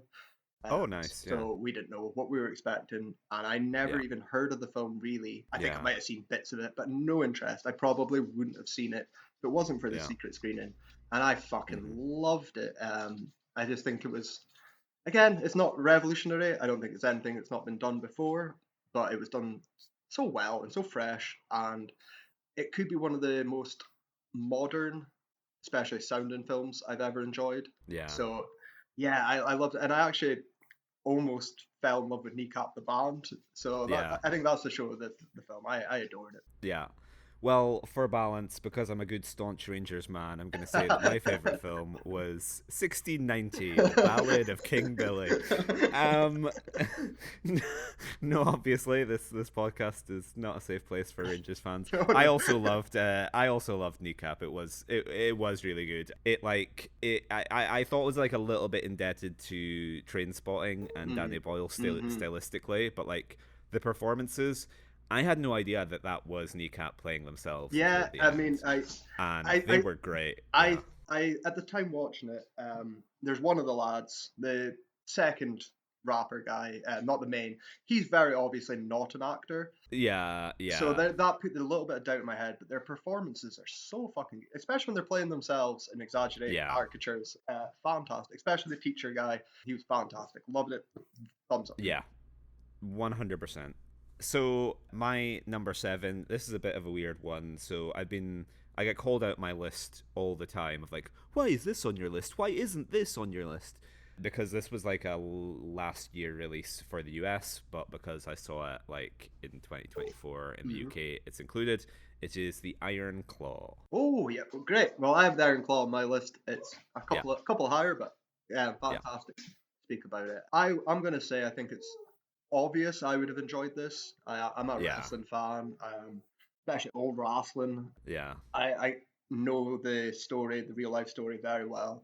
So I was yeah, really, really interested, but I was fucking stunned. I was blown away by the film, yeah, the emotional impact. Like you're saying, if you have an emotional connection with the film, this is one. A yeah. real gem. I think already it falls underlooked, but I'm really interested to hear your opinions. Yeah, I'm the opposite of you in that I have I had no knowledge of the story, no connection to wrestling. In fact, probably a dislike of wrestling, bred of years of having "break the walls down" screamed in my face. So I went in with no expectations. I like Sean Durkin a lot. I like the Mhm. director a lot, and yeah, it really like hit me for six. That It's like that line at the end of like, oh, like I used to be a brother. That just Yeah, like, and I oh always say as well, the real quote is much worse because it's I yeah, used to have five brothers and now I'm not even longer a brother. yeah. Just to show that if you've got to cut out a brother because it makes it too depressing, that's something that just blows my mind. I was gonna shout that out. Yeah, is it's always fascinating when movies are like, we had to change real life because Mhm. it was too unbelievable. People would think it was Mhm. contrived, and this is maybe the most egregious example of like, if we accurately depicted how tragic this Yeah. life was, no one would believe it No. because it's just And yeah, it would be too as a cinematic choice. yeah, It's a correct choice because otherwise you do not want to feel miserable throughout the whole film. You do want yeah. moments of levity. You do want some sort of resolution. Throwing another brother in there. It almost kicks it over into parody. Yep. You're almost waiting for like Tim Meadows to turn up and be like, "Well, the good news is you still got four brothers left, do we?"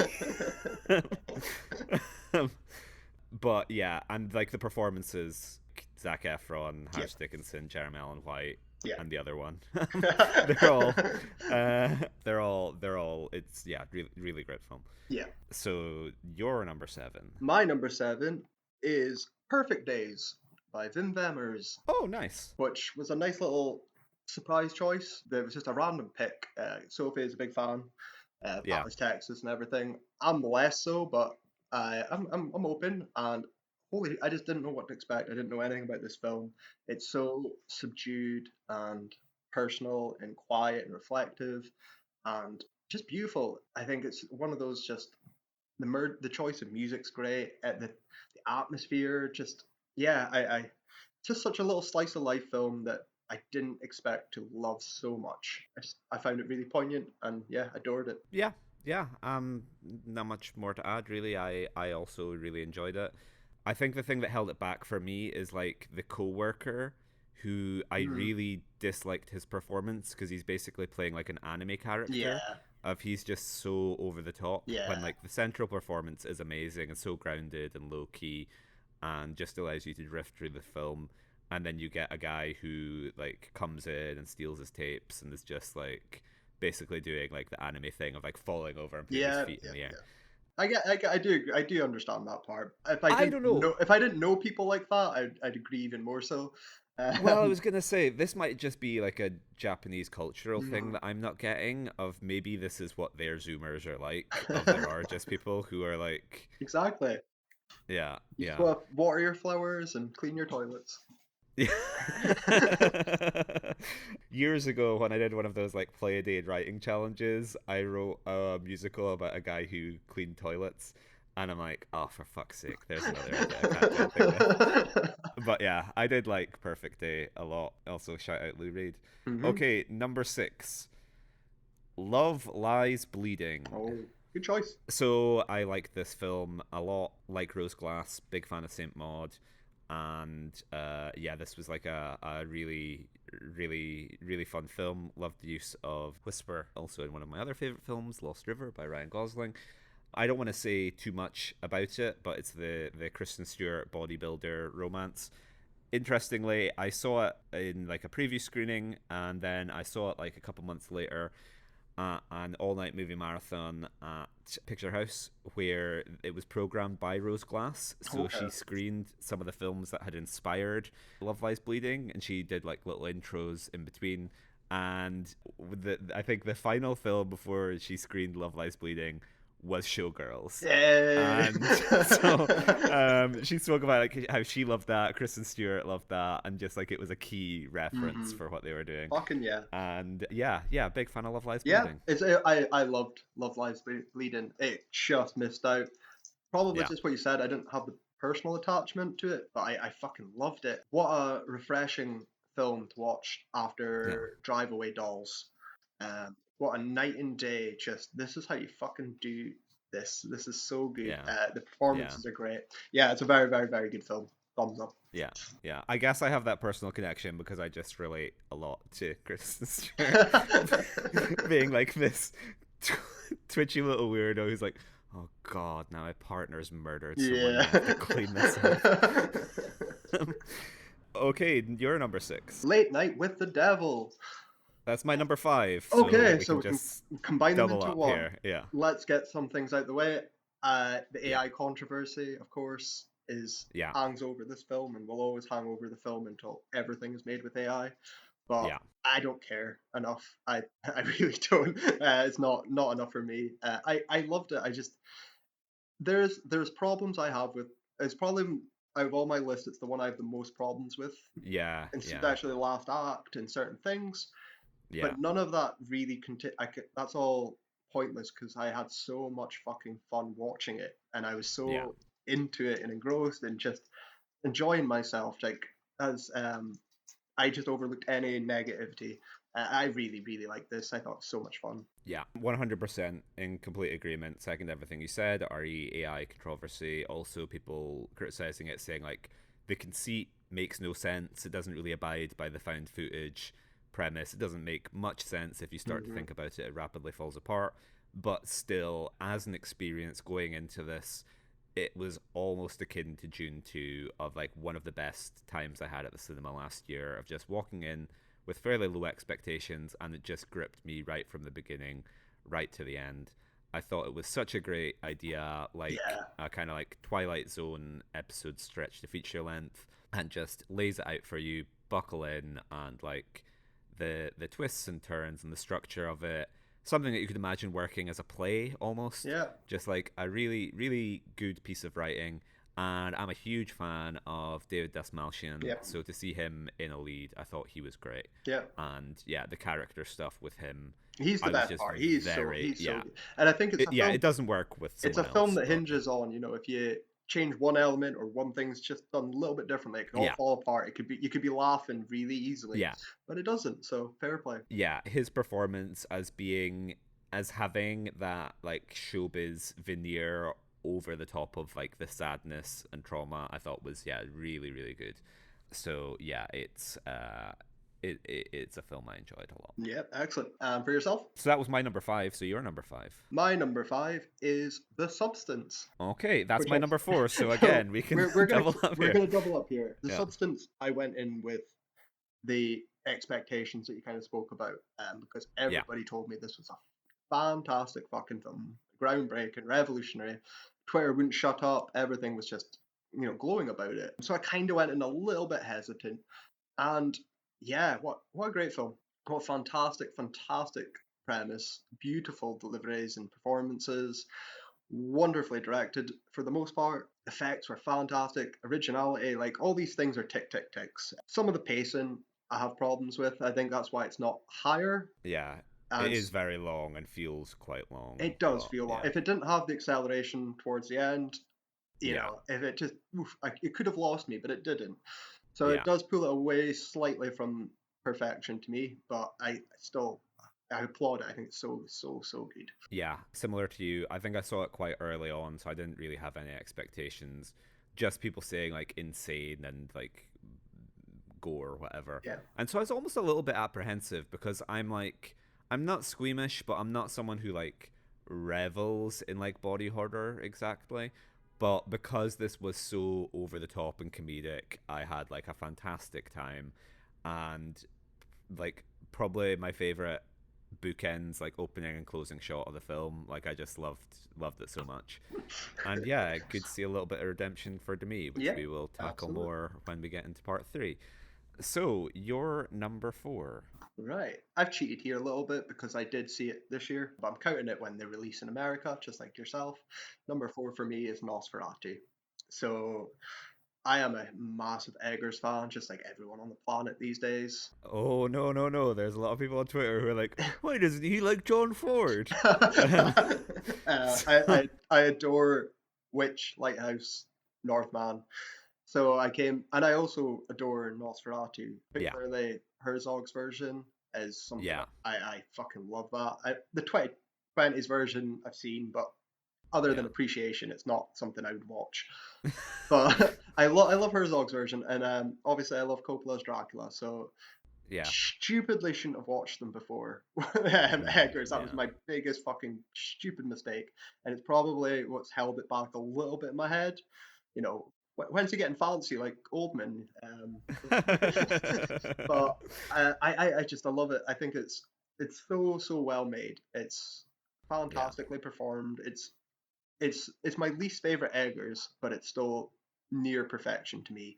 My own perception's just slightly skewed because of all the other adaptations, and that's what takes away all the originality points of Lighthouse, of The Witch. I have seen this Yeah. film before, unfortunately, but yeah, I absolutely loved it. It was beautiful to see. My brain isn't developed enough to be able to process things simultaneously, so I don't know if it would have made my list. But yeah, it's for this year. But I imagine it would, because yeah, same as you, love Robert Eggers. He's probably one of my favorite working filmmakers at the moment, and had a great time with it. You hyped for the werewolf? No, I'm not. I don't want to see it because, again, original. I got really excited for the night when it was meant to be the Yeah, night, and I know this was a medieval, true English, ye old English, blah blah blah blah yeah, blah. But I don't know. I don't really want to see it. I don't know. It's just me. I've got to see Wolfman first. yeah. Fair enough. Fair enough. Okay, so that brings us on to number three, which for me is Challengers. Oh, excellent. So I thought explain. it was really well directed, like very engaging. It was written by the partner of the partner of the woman who wrote Past Lives, Oh who yeah. is a playwright apparently, and you could sort of tell that in that, like, the quality of the screenplay is the kind of thing you'd expect from theater and film. There's a little bit more, we can get away with this, or you Hmm. sometimes it's more common for like scripts to get mangled by directors with film, Hmm. whereas because obviously there's like an editing process, whereas with theater the playwright is more god. Hmm. And I thought that definitely came across, of like, it was just like such a great character driven piece of drama, and you could Hmm. see them setting things up knowing how they were going to pay off, and still when they did, with that final tennis match where Guadagnino just like kind of like flexes the direction. I was like, okay, Yeah. what are you doing here? Why am I a tennis ball? Yeah. Until you, until you realize that it's like, oh, because I was like, oh, this has just broken me out of the film. Until you realize that, like, oh no, this is what he's intentionally doing so that Mhm. like this lands.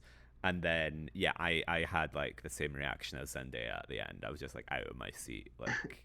So yeah, love Challengers. Well done, well done. I still Also, have, the score. Score yeah, is I still fantastic. haven't seen it yet. Yeah, It's just it's on my list. I will get to it. I've been told I like it. I enjoy his work. I think I'm gonna like it. Just haven't got around to it yet. Excellent. So my number three is also a sort of drama.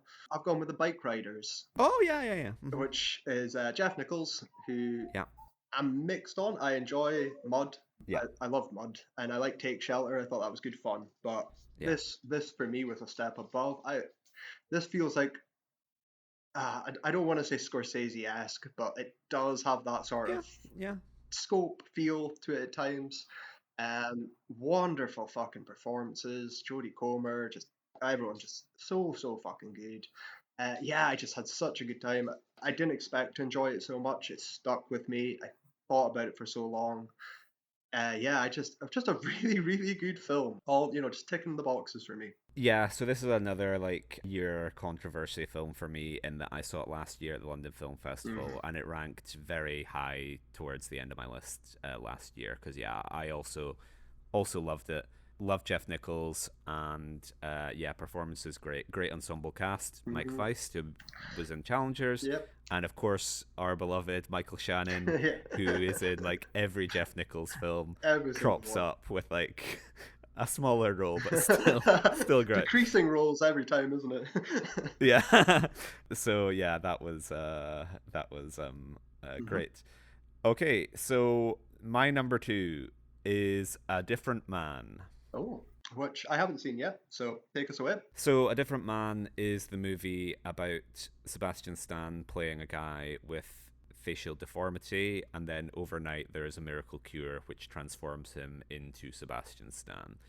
And surprise, he finds that his life is not as smooth as he imagined it would be, and perhaps some of his problems run more than skin deep. And he's also an actor. If I'm needing to set up here why I connected to this film so much, it's very indebted to Woody Allen. In fact, there is like one of the best Woody Allen jokes in anything in A Different Man. And yeah, it's just like a great comedy about self-loathing, and there's also a cameo I don't want to spoil. Oh. But yeah, I had a great time, and I've recommended it to a bunch of people who have enjoyed it, not necessarily as much as me in every instance, but their response has been like, of course you like this is about you. Yeah. But yeah, it gave me the double bill of that, and The Apprentice gave me an appreciation of Sebastian Stan as an actor, which I perhaps didn't have before. But yeah, great time. I think you would like it. Okay, well, I will. It's again, it's on the list. It's currently in theaters, so we will get round to it. Yeah. Okay, your number two. My number two is a movie that I feel very similar to you. When I'm, why don't everyone love this as much as I do? It is Mad Max Saga, or whatever the fuck it's called, Furiosa. When you said Matt, I was waiting for you to say Madam Web. For a second. But yeah, on you. So I am again, it's no secret. I'm a huge Mad Max fan. Fury Road itself is in my top 10 films. Period. So I've been anticipating this for nearly a decade. I guess it must be. It's been a long time. And with that, obviously, comes with the expectations. I've watched Fury Road so much that, I just don't think you can even do anything similar, top it in any way. But I loved Furiosa. If it wasn't for June 2, this is my top. It was neck and neck as well. I think I prefer Furiosa, but objectively, June 2 is better, so I stuck it a bit higher. Everything about this, the performances are great. It was just energy. It was a different type of energy than Fury Road. It actually had a plot. It actually had some development and arcs. And yeah, I rave enough about it. It's my film. I love it so much. Yeah, I liked it. I can't really fault it too much. It's maybe just the substance thing of like it is long and it feels quite long. Yeah, like it is long, and I that's a part I will. I'm sitting there like, ooh, why is this not longer? But that's personal. That's a personal taste, I do get that. It also suffers from the fact that it ends playing into Fury Road, and it plays Fury Road under the credits. Yeah, and yeah. I'm like, because Fury Road was so lean and so perfect, I agree with that. Don't invite that comparison. And I agree with that. I agree that's a minor criticism for me. But thankfully, as you know, the minute a credit appears, I'm out for a cigarette. So I didn't see any of that. Okay, so moving on, my number one film, I saw the TV Glow. Which I need to say, this is the reason I asked for this, because this is not criticism of the film at all. And anyway, I'm not even critical of the film. I really enjoyed it, but I was so surprised to see it over like Challengers, for example, or over other certain picks. That's why I'm very curious to hear you talk about it. I went in with no expectations. I hadn't seen Jane. I can't pronounce her second name. Schoenborn. Yeah. Anyway, I hadn't seen her previous film, Soul of the World's Fair. I have seen it since, and I didn't like it as much. But I went in with little expectation, and I had an amazing time. I thought it was such a great investigation of identity and time and nostalgia, and like a lot of themes which interest me a lot.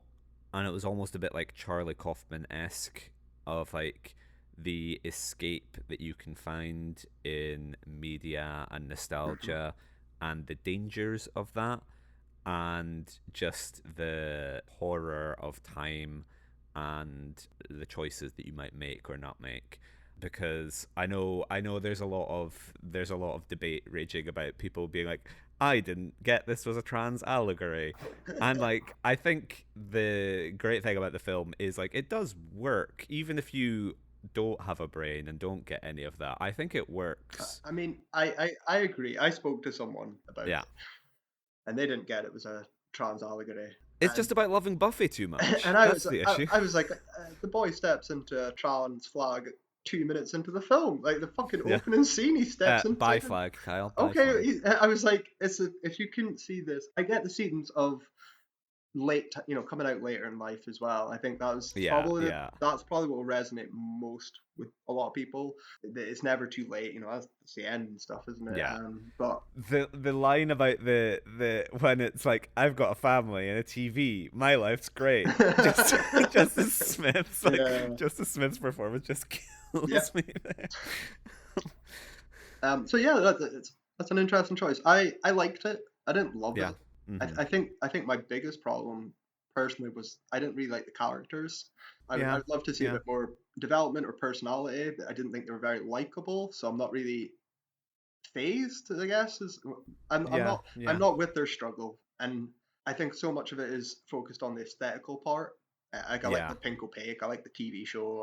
I love some of the Lynchian parts of it as well. I think visually Yeah. gorgeous, but the characters are important to me, and I'm sure I would feel stronger in a different man, in terms of that change Yeah. and stuff. And I want to root for you, but Yeah. that's minor criticisms. Yeah. Yeah. I know what you mean. I'm a hypocrite because some things I might have the same criticism. Other times I feel like when it's something a bit allegorical, I almost feel like it Oh yeah, benefits from the no, characters being a little bit like of course. underwritten or whatever. Again, But yeah. I'm not gonna say that's wrong. I mean, we're talking about Lynch, Mulholland Drive, and Lost Yeah. Highways, and Yeah. I don't care about any of those people. Sketch out the Eraserhead baby's character. How am I supposed to be invested if I don't?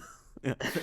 But because it is quite uh, a relatable struggle to a lot of people, I think it's if you can relate a little bit to the person rather than their experience, that can Yeah. help a lot. But Yeah. again, that's all minor criticisms. I did think it was Jane's first film. I didn't know if she made a one before it, so I might check that out. Yeah, no, it's more about like creepy pastas and the internet ruining your life. So maybe I maybe will more I up will your alley. take 100 I saw the TV glows instead of People's Joker or anything though. This is art, and I like this. I like allegories and metaphors. It's good. Yeah, yeah. Okay, our next topic of debate is we have some listener feedback. Oh, excellent. So, a friend of the show, Isaiah, got in touch as he has listened to our Adam Sandler special Beautiful. and has some thoughts. So, he said, you talk about how Sandman and Kevin Smith are similar in that they're like kings surrounded by their friends. I think it's that they're actually inverses of each other. Sandman is talented, his friends are shit. Smith is talentless, his friends are talented. Smith's friends being Affleck, Jason Lee, and Justin Long. Sandman's being Schneider, Spade, and that fat guy, not including Buscemi. So, what did you think of that? I understand where he's coming from. Yeah. I do agree mostly, but Yeah. there is a big point there though. I think when he says Smith's friends are the Afflecks, that's not what I think Muse. Yeah. I think of O'Halloran. I think of Yeah. the Yeah. early. That's his crew because Sandman's crew are from day one. They are the Yeah. ones that broke on an SNL. His later day friends are the Drew Barrymores, the Jennifer Yeah. Anistons of the world. That's his Yeah. later crew. So that's the difference to me because Kevin Smith's an untalented man surrounded by untalented people. And Yeah. Sandler is the inverse of that, but totally talented people and he's talented.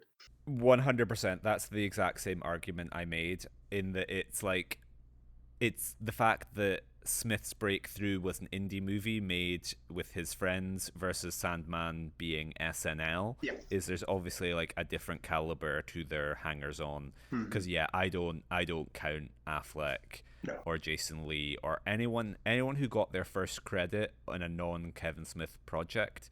I don't consider a pure friend of Smith. No. I'm speaking solely about the Andersons, the Muses. 100%. Yeah, because O'Hallorans. if they're not there in Clerks, Yeah. that's where it counts. Yeah, absolutely. And the interesting thing is that a lot of Sandler's friends are like writers, in that Sandler has like a lot of like behind the camera talent. That is it. in that episode, how much do I go on about Tim Hedley all bloody Yeah. episode? That guy Yeah. gets work because of Sandler, because Yeah. he's a funny writer that gets a chance to write for something. It's these directors he reuses, it's everything. He doesn't make these films, he gets work for people. And Yeah. that's amazing. And that's a nice little segue into a conversational point I have, which is that I was just in Washington, D.C., witnessing the inauguration. And when I was at the anti Trump protest on Saturday, I looked to my right and I was like, oh, that guy has a Triumph the Insult Dog puppet. And then I was like, no, hang on, that is Triumph the Insult Dog. Mhm. And Triumph the Insult Dog, of course, puppeteered and voiced by none other than Rob Smigel. And I looked it up afterwards because I was like, he has to have won a Razzie. Uh, But he's done uncredited rewrites on Jack and Jill, but he's never yeah. actually been named. Because Rob Smigel is one of those Sandman collaborators Hmm. of he was a writer on SNL, he was a writer on our beloved Dana Carvey show, Hmm. and he's written like for Hotel Transylvania, Jack and Jill, Zohan. He's also appeared in like a whole huge number of Hmm. Adam Sandler films. And so I was like, when I was next to him, I was like, oh, he's probably like a Razzie winner. I'll just be like, excuse me, Mr. Smigel, I know we're here to protest the fall of democracy, but what do you think about the Razzies? Um, Well, when you showed me that photo, I thought the opposite. I thought there's a Smigel attached to that Triumph. Yeah, I just think I'm thinking the years his SNL years run quite late, and then the yeah, jump to Sandman is in those heavily missing years in particular. I forgot about Jack and Jill, but I didn't think he would have been one. yeah, it's a little Cindy Beagle-ish of like if all the uncredited writers on the Flintstones get it, then in theory Smigel should have a Razzie, but he's never been named at the ceremony, so therefore. Hmm. But we actually have our first piece of listener media, as I have another Sandman related voice note from Isaiah to play for you. Oh, excellent.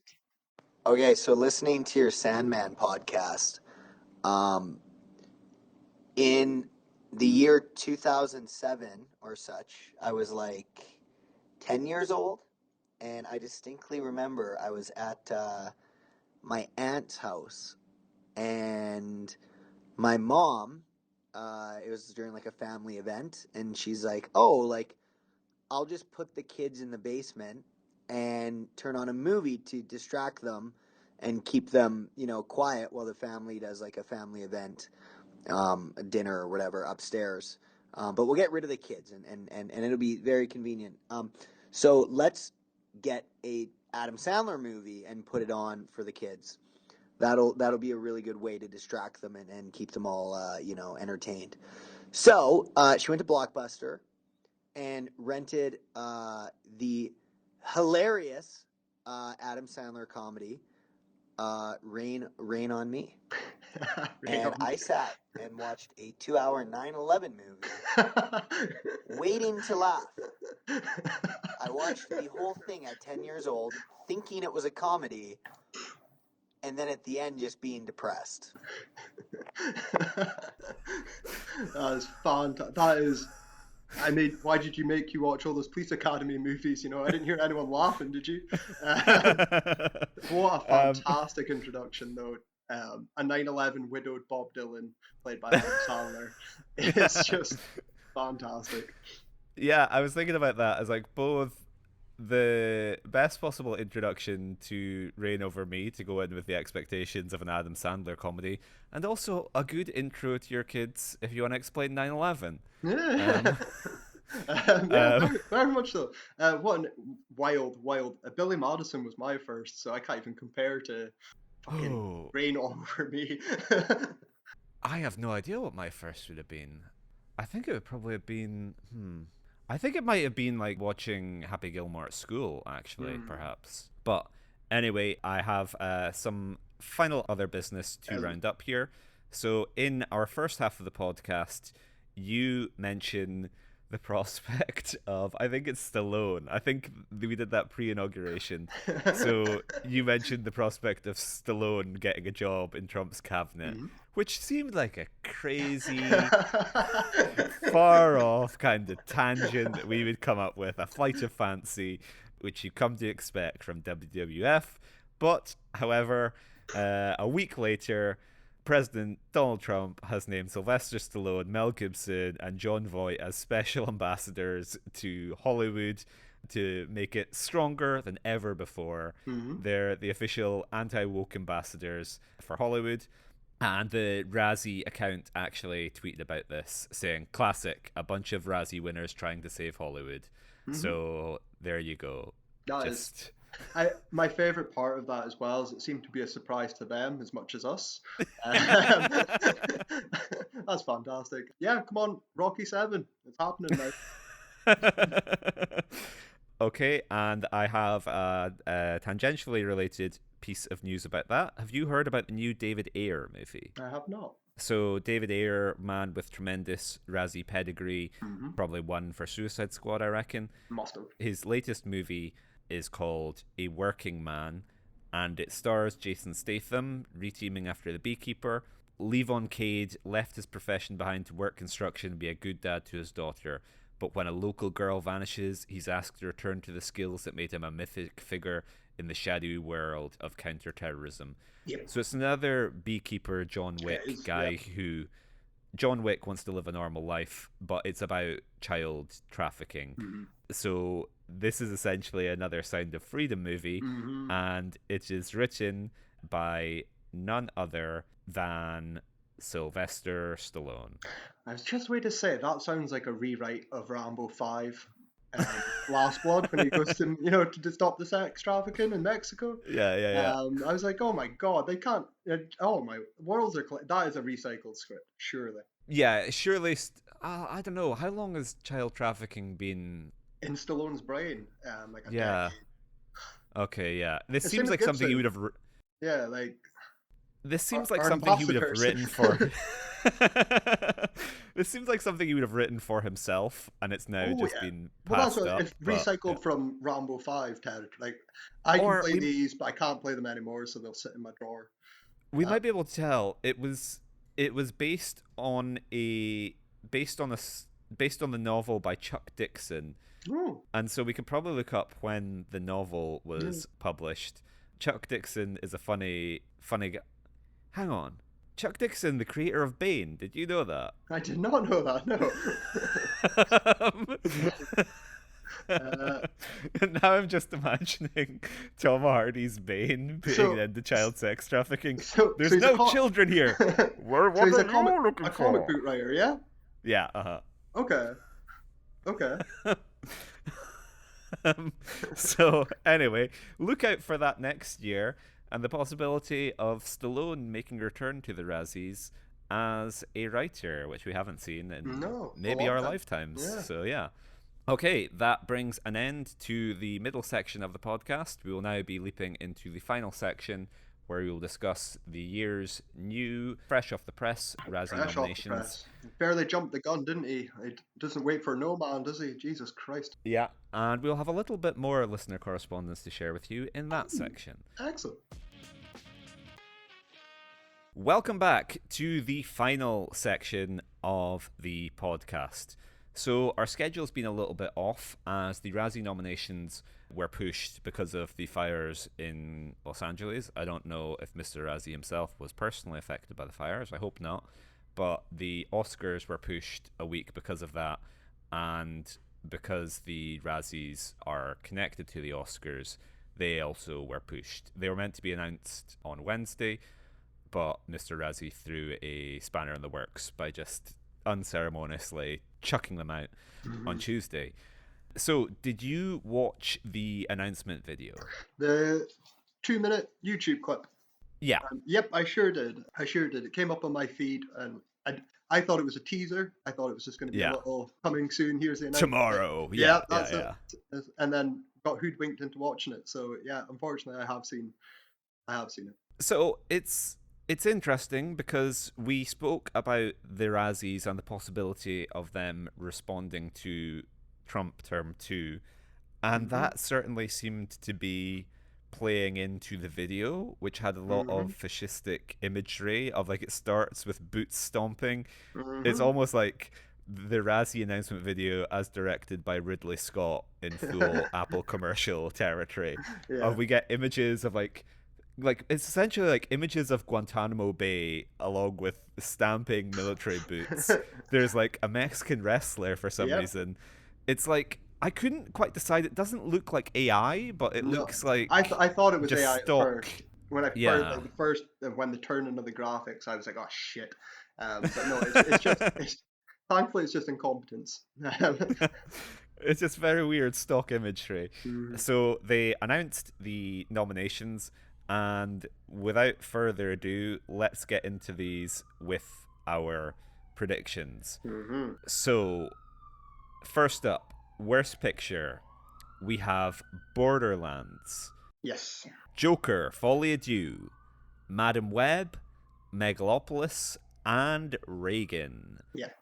So my thoughts haven't changed much on the predictions here. I Yeah. think based off the graphics, I'm like, when I watched it, I was like, fuck, it's Megalopolis. It's one. This is all.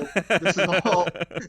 This is all a Megalopolis, not Trump. That's not what I got in the head. I just thought shit, shit, shit, shit, shit. I do still think it's down to Megalopolis and Joker, and I'm just hoping I'm on the right side. Yeah. So I just want to shout myself out here as I got 4 out of 5 of these You predictions did. correct. The only one I got wrong was I went for Unfrosted instead of Borderlands. Yeah, I'm the Borderlands train. You were the Unfrosted train. That's basically the biggest difference between is it Megalopolis or Joker. Yeah, yeah. And we have some correspondence here from our friend in Australia, Tyler Van, who replied to our social post saying, I'm personally happy with this year's nominations. The only thing I'd change is putting Unfrosted in Worst Picture. That was the worst movie of the year, in my opinion. Hope you guys are doing good. Can't wait to hear your thoughts. Oh, nice. And so, yeah, thank you very much, Tyler. Always a pleasure to hear from you. And once again, Tyler proving himself to be a man of exceptional judgment after my own heart, as, yeah, Unfrosted, 100% my worst film of the year. So I should probably be kind of grateful that I've been spared from the possibility of having to rewatch it, Yeah. because I would watch Borderlands 100 times over before I would watch Yeah. Unfrosted again. I don't think we will have to watch Borderlands. I think we I can do not. quite I easily do. discount that.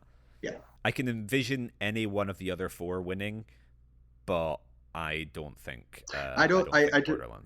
I don't think Madame Web wins over Joker I ever. agree. If you're picking a comic book, it's Joker. For the size scale, disappointment factor. Yeah, it's Joker. I think it's Megalopolis though. I Oh, so you're changing your prediction no, now? I just after no, I'm sticking with it. I hope it's a Joker. I hope I'm right. I hope I'm not Yeah. going to change. I'm not a flip flopper. I'll stick with Jem. I'm a little bit less confident that it's Megalopolis now, but nevertheless I am sticking with it. I think it will be Megalopolis. Mhm. And so, moving on to actor, we have Jack Black for Dear Santa, Mhm. Zachary Levi for Harold and the Purple Crayon, Joaquin Phoenix for Joker, Folie à Deux, Dennis Quaid for Reagan, and Jerry Seinfeld for Unfrosted. So already, Mr. Razzie never watched Unfrosted. He's putting Jerry there to dunk on him, but he will not watch it to know if it's eligible for the top category. So, once again, I'm going to shout myself out here. 4 Yeah. out of 5 correct. The only one I messed up was Stallone over Jack Black. Yeah. I think Jack Black is perfectly fine in Dear Santa. You dislike the movie more than me, so I don't like Jack Black being Jack Black. It just yeah. irritates me. I like it when he does something, but when he is literally playing himself, it grates on me. School of Rock was a long time ago. Yeah. Okay, so who are you calling for this category? I don't know. Yeah. I think the obvious one will be Joaquin, but I don't think he should. Yeah. I think that's just a big name. I think Quaid's quite a good contender here. Yeah.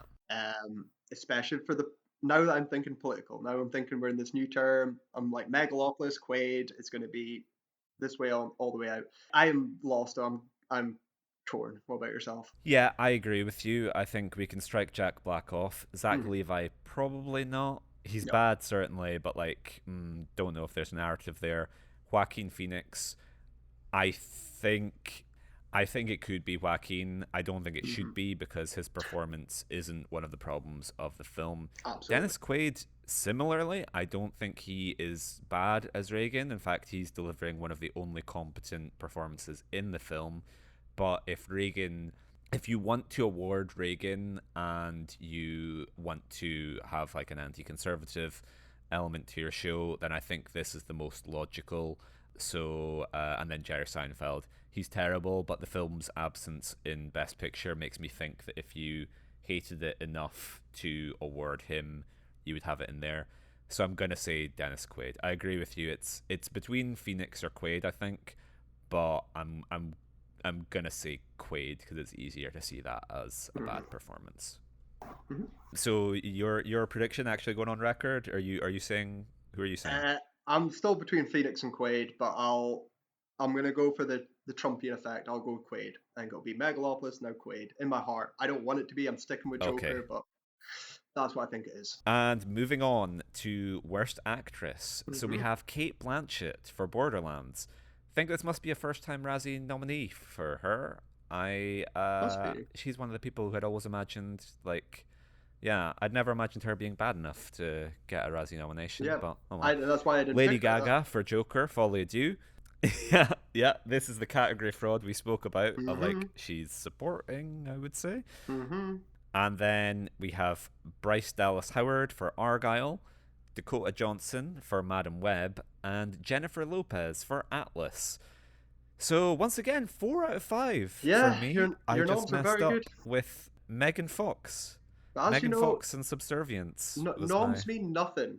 It's all about winners. Nominations don't count. For this one, my heart still says Dakota. I think just for Yeah. the infamy and the viralness of her performance. I think if Yeah. anything from Madame Web's going to get it, I'm sticking with Dakota.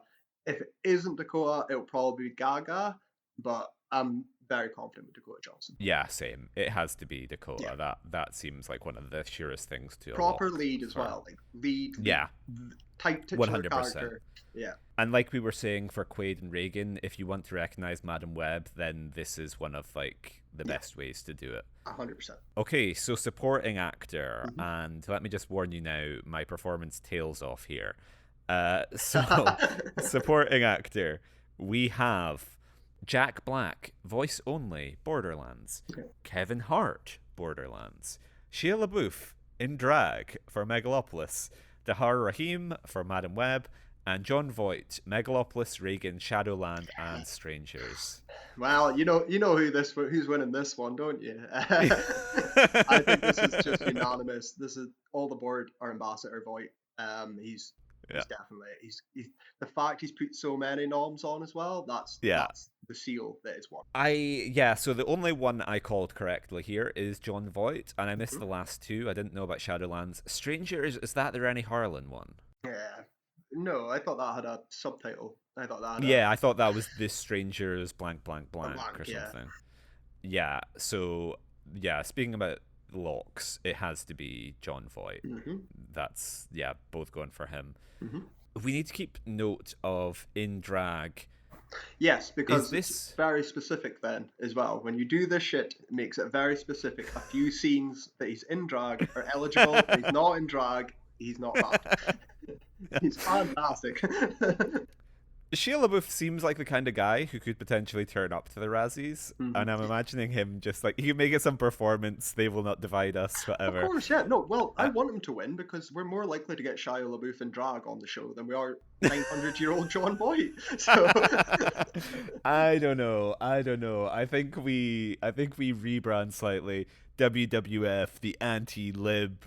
The or minute like he watching spots you at the protest, it's over. least woke films or something. Like, I think we could trick John Voight into turning up in a way that he knows would you've be seen too much Spiegel.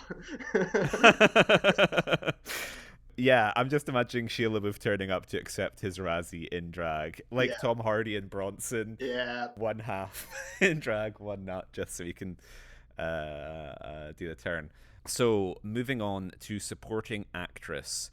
So here we have Ariana DeBose, Argyle and Craven the Hunter, Leslie Ann Down as Margaret Thatcher, Reagan, Emma Roberts, Madam Web, Amy Schumer, Unfrosted, and FKA Twigs, The Crow. Forgot about that one. That was my fucking secret weapon.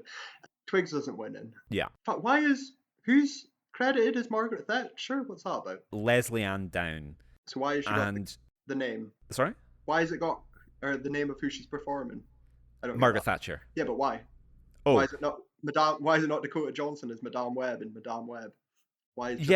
I don't know. I think it's probably just because people know who Dakota Johnson is from looking at her, whereas I was also more meaning, does she have a different role in the film? No, sorry, no. And this is actually a good shout. So I completely flamed out with this category, 0 for 5, in that I didn't call. I went every other supporting actor in Madam Web except Emma Roberts, which you called. Well done for you. And I went for Nancy in Reagan. Yeah. But like, this shows that he has watched Reagan, because the actor who plays Margaret Thatcher is horrendous. Okay. It's an all-time, like, she's probably in it for about like 40 seconds, and it's like, have you ever heard Margaret Thatcher speak? Because she didn't sound like this. Mm-hmm. Yeah, okay. Although I picked Roberts and Twigs, I don't think they're winning. Yeah. I think I'm going to go with Margaret Thatcher. Just because of the oddity of putting that in there, it's just made me think that it's really egregious to him and it's really pissed him off and he's wanting to put it in there. So yeah, I'm going to go with that. Yeah, I agree with you. I'm going for Leslie Ann Down as Thatcher in Reagan. I do think it was a failure on my part to nominate every worst supporting actor from Unfrosted and forget that Amy Schumer was. Yeah, I was going to say, man. But there we go. I clearly am not spending enough time on the supporting categories. So now we have director. Mm-hmm. And the nominees for this are S.J. Clarkson, Madam Web, Francis Ford Coppola, Megalopolis, Todd Phillips, Joker, Folly Ado, Eli Roth, Borderlands, and Jerry Seinfeld for Unfrosted. Shit. Flip a coin. Yeah. My heart's not going to say it's not going to be Francis, because I don't want it to be for director. I don't think it will. I know I said Todd, but he'll be writer. So I don't. Maybe Clarkson, because the direction is genuinely what people hated the most about Madame Web. Yeah. Was the performances. So shit, I'm a bit torn. What about yourself? Yeah, I think it's interesting that the director of Reagan missed out when they did a fine job. Yeah. Like, Jerry Seinfeld is here, but the director of Reagan isn't. Yeah, that's weird. So if you swap them, then you're cooking. Yeah. If Jerry Seinfeld directed Reagan and the director of Reagan directed Pop-Tarts, I think I could see it being Coppola on the basis that Razzie Award winner Francis Ford Coppola has a nice ring to it. He's missed out before, so now's his time. Yeah. And I don't want to split and hedge my bets, but I genuinely think it could be Todd Phillips. So yeah, I'm going to say Todd Phillips. You go with Todd. Right, I'll go with Clarkson, because at least that is legitimate criticism for a director. I'll go with that. Next up, we have Screen Combo. Any two obnoxious characters, but especially Jack Black. Did I say this? I'm sure I predicted Jack Black plus anything. I think you might have, yeah. So before you even read the rest, I'm sticking with Jack. Yeah. Any two unfunny comedic actors, Unfrosted. The entire cast of Megalopolis. What we said, yeah. Yeah, so I'm disappointed that I said basically the entire cast of Unfrosted, but not any two. Joaquin Phoenix and Lady Gaga, Joker, Folly Ado. The obvious one, yeah. And Dennis Quaid and Penelope Ann Miller as Ronnie and Nancy in Reagan. So the last two are an actual combo. Yeah, I'm going to go for Joaquin and Gaga. Yeah, that is the winner. I'm giving you that point, because there's no way fuck Jack Black's winning. But my, I don't know why I'm going to ride the train. I'll stick with them. Yeah, yeah. I could also see it going to the entire cast of Megalopolis, possibly, but yeah. It depends how Megalopolis does. If it's not winning by this point, right off. Yeah, yeah. It could be a sweep or it could go home empty-handed. It's one of those weird ones. Then prequel, remake, ripoff, or sequel. So we have The Crow, Joker, Folie à Deux, Craven the Hunter, Mufasa, The Lion King, and Rebel Moon 2, The Scar Giver. Hey, Schneider returns. I don't like this list. It's okay, but Craven the Hunter shouldn't be here. You could argue it's a rip-off, but if it's a rip-off, Madame Web is way more of a spin-off rip-off world in my head. Yeah. It should be there. So you can't have Craven. Madame Web's more unoriginal. He's gone very light on Craven, because I remember thinking that Russell Crowe was I remember thinking that Russell Crowe was as sure as for a lock as anything. And then you even had Alessandro Nivola as Rhino, with the whole thing of The Brutalist and Craven being released on the same day. But yeah, this is a little bit hard to call. I'm going to go for Joker, just in terms of being a sequel to like a billion. Well, it is the winner here, because if he picks it, how can Joker be the worst film, but The Craven the Hunter is the worst sequel? Like, no, fuck off. Joker's the only one here that's in the worst pictures, so it's the winner. Yeah, yeah. Good logic. And then screenplay, Joker, Folie à Deux, Craven the Hunter, Madam Web, Megalopolis, and Reagan. Yeah, it's a Joker again for me here. That's why I wasn't wanting to pick him for director, because the screenplay is where he rebelled the most. Yeah. So that's what I'm picking with. I'm gonna go Madam Web. Oh, okay. hard to call this one, but yeah, I'm gonna say Madam Web. I can see it going to anyone that isn't Craven. Watch Craven sweep the last 3 awards or something, eh? Fucking madness. And then that's it. He didn't give us the Redeemers, as we have discovered that sometimes they just announce the Redeemers on the day. They are the surprise. Similar with Barry L. Bumstead. They might just pull something in the ceremony, like, and this award goes to blank. But that's all we have. So without the Redeemer, I will read a little final piece of correspondence from Tyler Van. So did you see when Demi Moore won the Golden Globe for The Substance? I did, yes. And she said, "I've been acting for 45 years, and this is the first time I've ever won anything as an actor." And Tyler Van replied just saying, "I think Demi Moore needs to have a word with Mr. Razzie and double check something." In all seriousness, though, I think she gave a great performance in this, and I'm glad she won. Hopefully she'll get the Oscar too. Yes, I agree with that. Yeah. The Oscar nominations were just released about an hour ago with your friend, about 3 hours ago, with your friend Bao Yang and the love of my life, Rachel Sennett. We start the podcast on Smigel and end on Yang. I hate that. And Demi Moore was nominated for The Substance, so she is on track, and she surely has to be the favourite at this point. I can't see anyone better than her. Fantastic. All the flowers, everything well deserved. As we've said before, a lot of Moore, she has given bad performances in the show. She has given good performances in the show, and everything in between. She's capable, and it's good to see it. Yeah. Very much a great Renaissance, like, later day ending. I love it. Yeah, it's a great performance devoid of context. It's got the comeback narrative that Hollywood likes, and it's also a movie about Hollywood, which Hollywood also likes. So I reckon she has a great case to be made that she will be victorious on Oscar night. Hopefully. And hopefully Razzie night as well. Double, get both.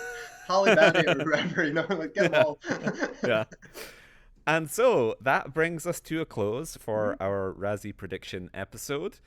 And the next time we will be back to you is the day after, not the day after. Razzies are on Saturday. We'll be out on Tuesday. So look to your podcast provider of choice for our next episode, where we thankfully won't be talking about Unfrosted. No. But we will instead be talking about one of these films. Which I'm looking forward to. Yeah. I think that's the first time I've said that for one of these predictions, because there's always something hanging over I just do not want to watch again. But this is 5 for 5 for me, where I'm just going to watch something new, and no matter what, it's going to be okay. Hope it's not Borderlands. Borderlands is the least interesting to talk about, but either way, I think it's going to be a fun time. I'm looking forward to it. Absolutely. And so, in the meantime, you can follow us at Watching Worst on social media, and you can email us at watchingworstfilms@gmail.com if you have any thoughts on the nominations or any predictions you want to get to us ahead of our next episode. Then you can find us there. And in the meantime, I don't know. I'm tired. I don't have anything to sign off. Bye. That's all, folks. See you later, guys. You know what? I'm surprised you haven't just fucking cut the last 12 seconds of each episode and pasted it on at the end. You're always so cheery and change your tone at the end. I'm just happy to be done.